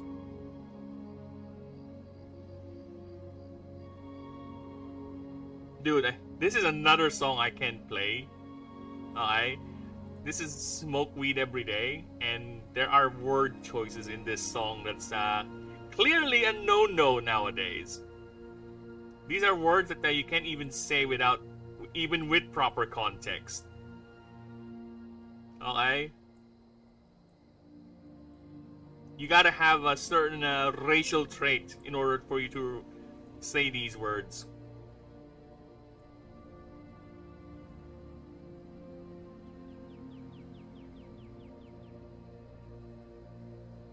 Na na na na na.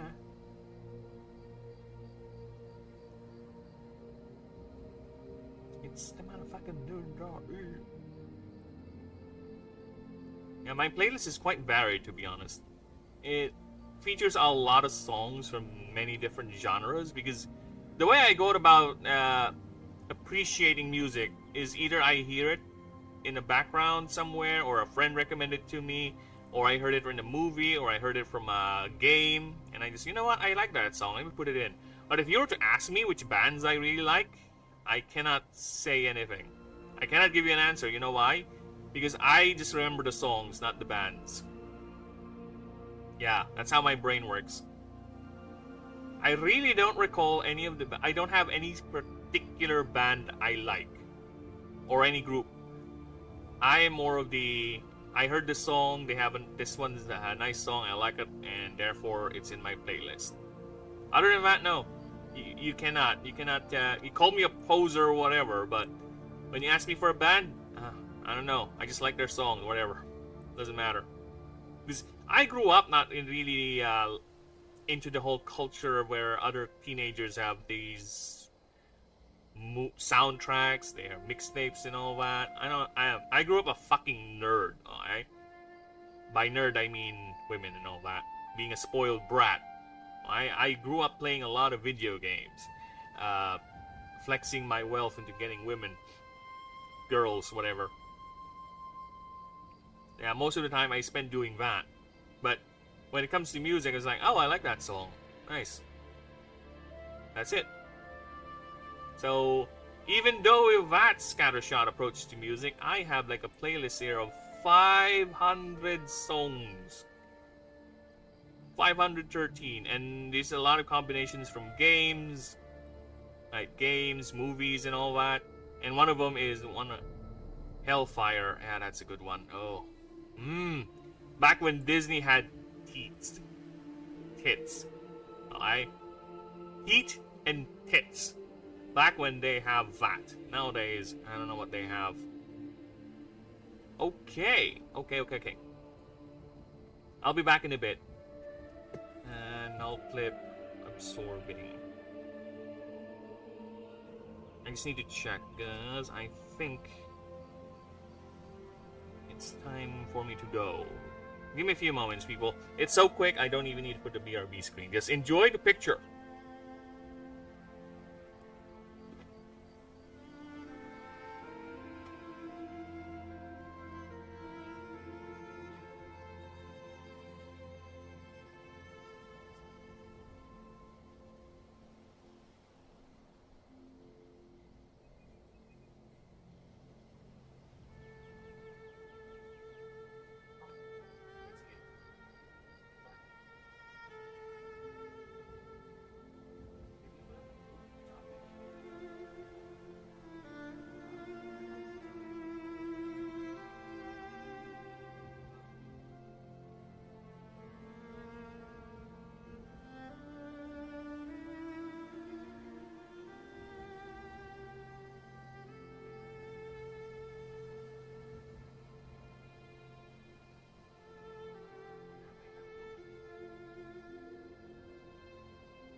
Okay.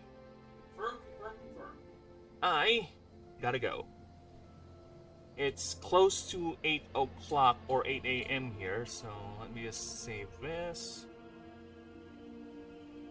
And I don't want to be walking late because this is a tropical country, people.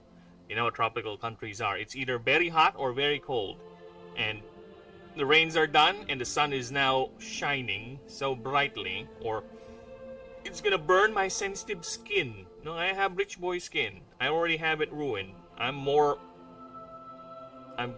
My once pristine white skin. I have a boundary, okay? You can clearly see where the sun-baked skin is and where the rich boy skin is. There's a clear line. So yeah, so I'll be going now. And again, people, I'll be back maybe tomorrow or later. Just go ahead and do that liking and subbing and all that amazing shit. I appreciate everyone being here, all you lurkers, all you lovely viewers, everyone who chatted, the snakes, Denisium, all of you drawing a new gargantuan, everyone, GV3 Matas and Elizabeth Mesa. Again, thank you for the subs and everything. See you guys next time. Toodle loonies! Bye bye.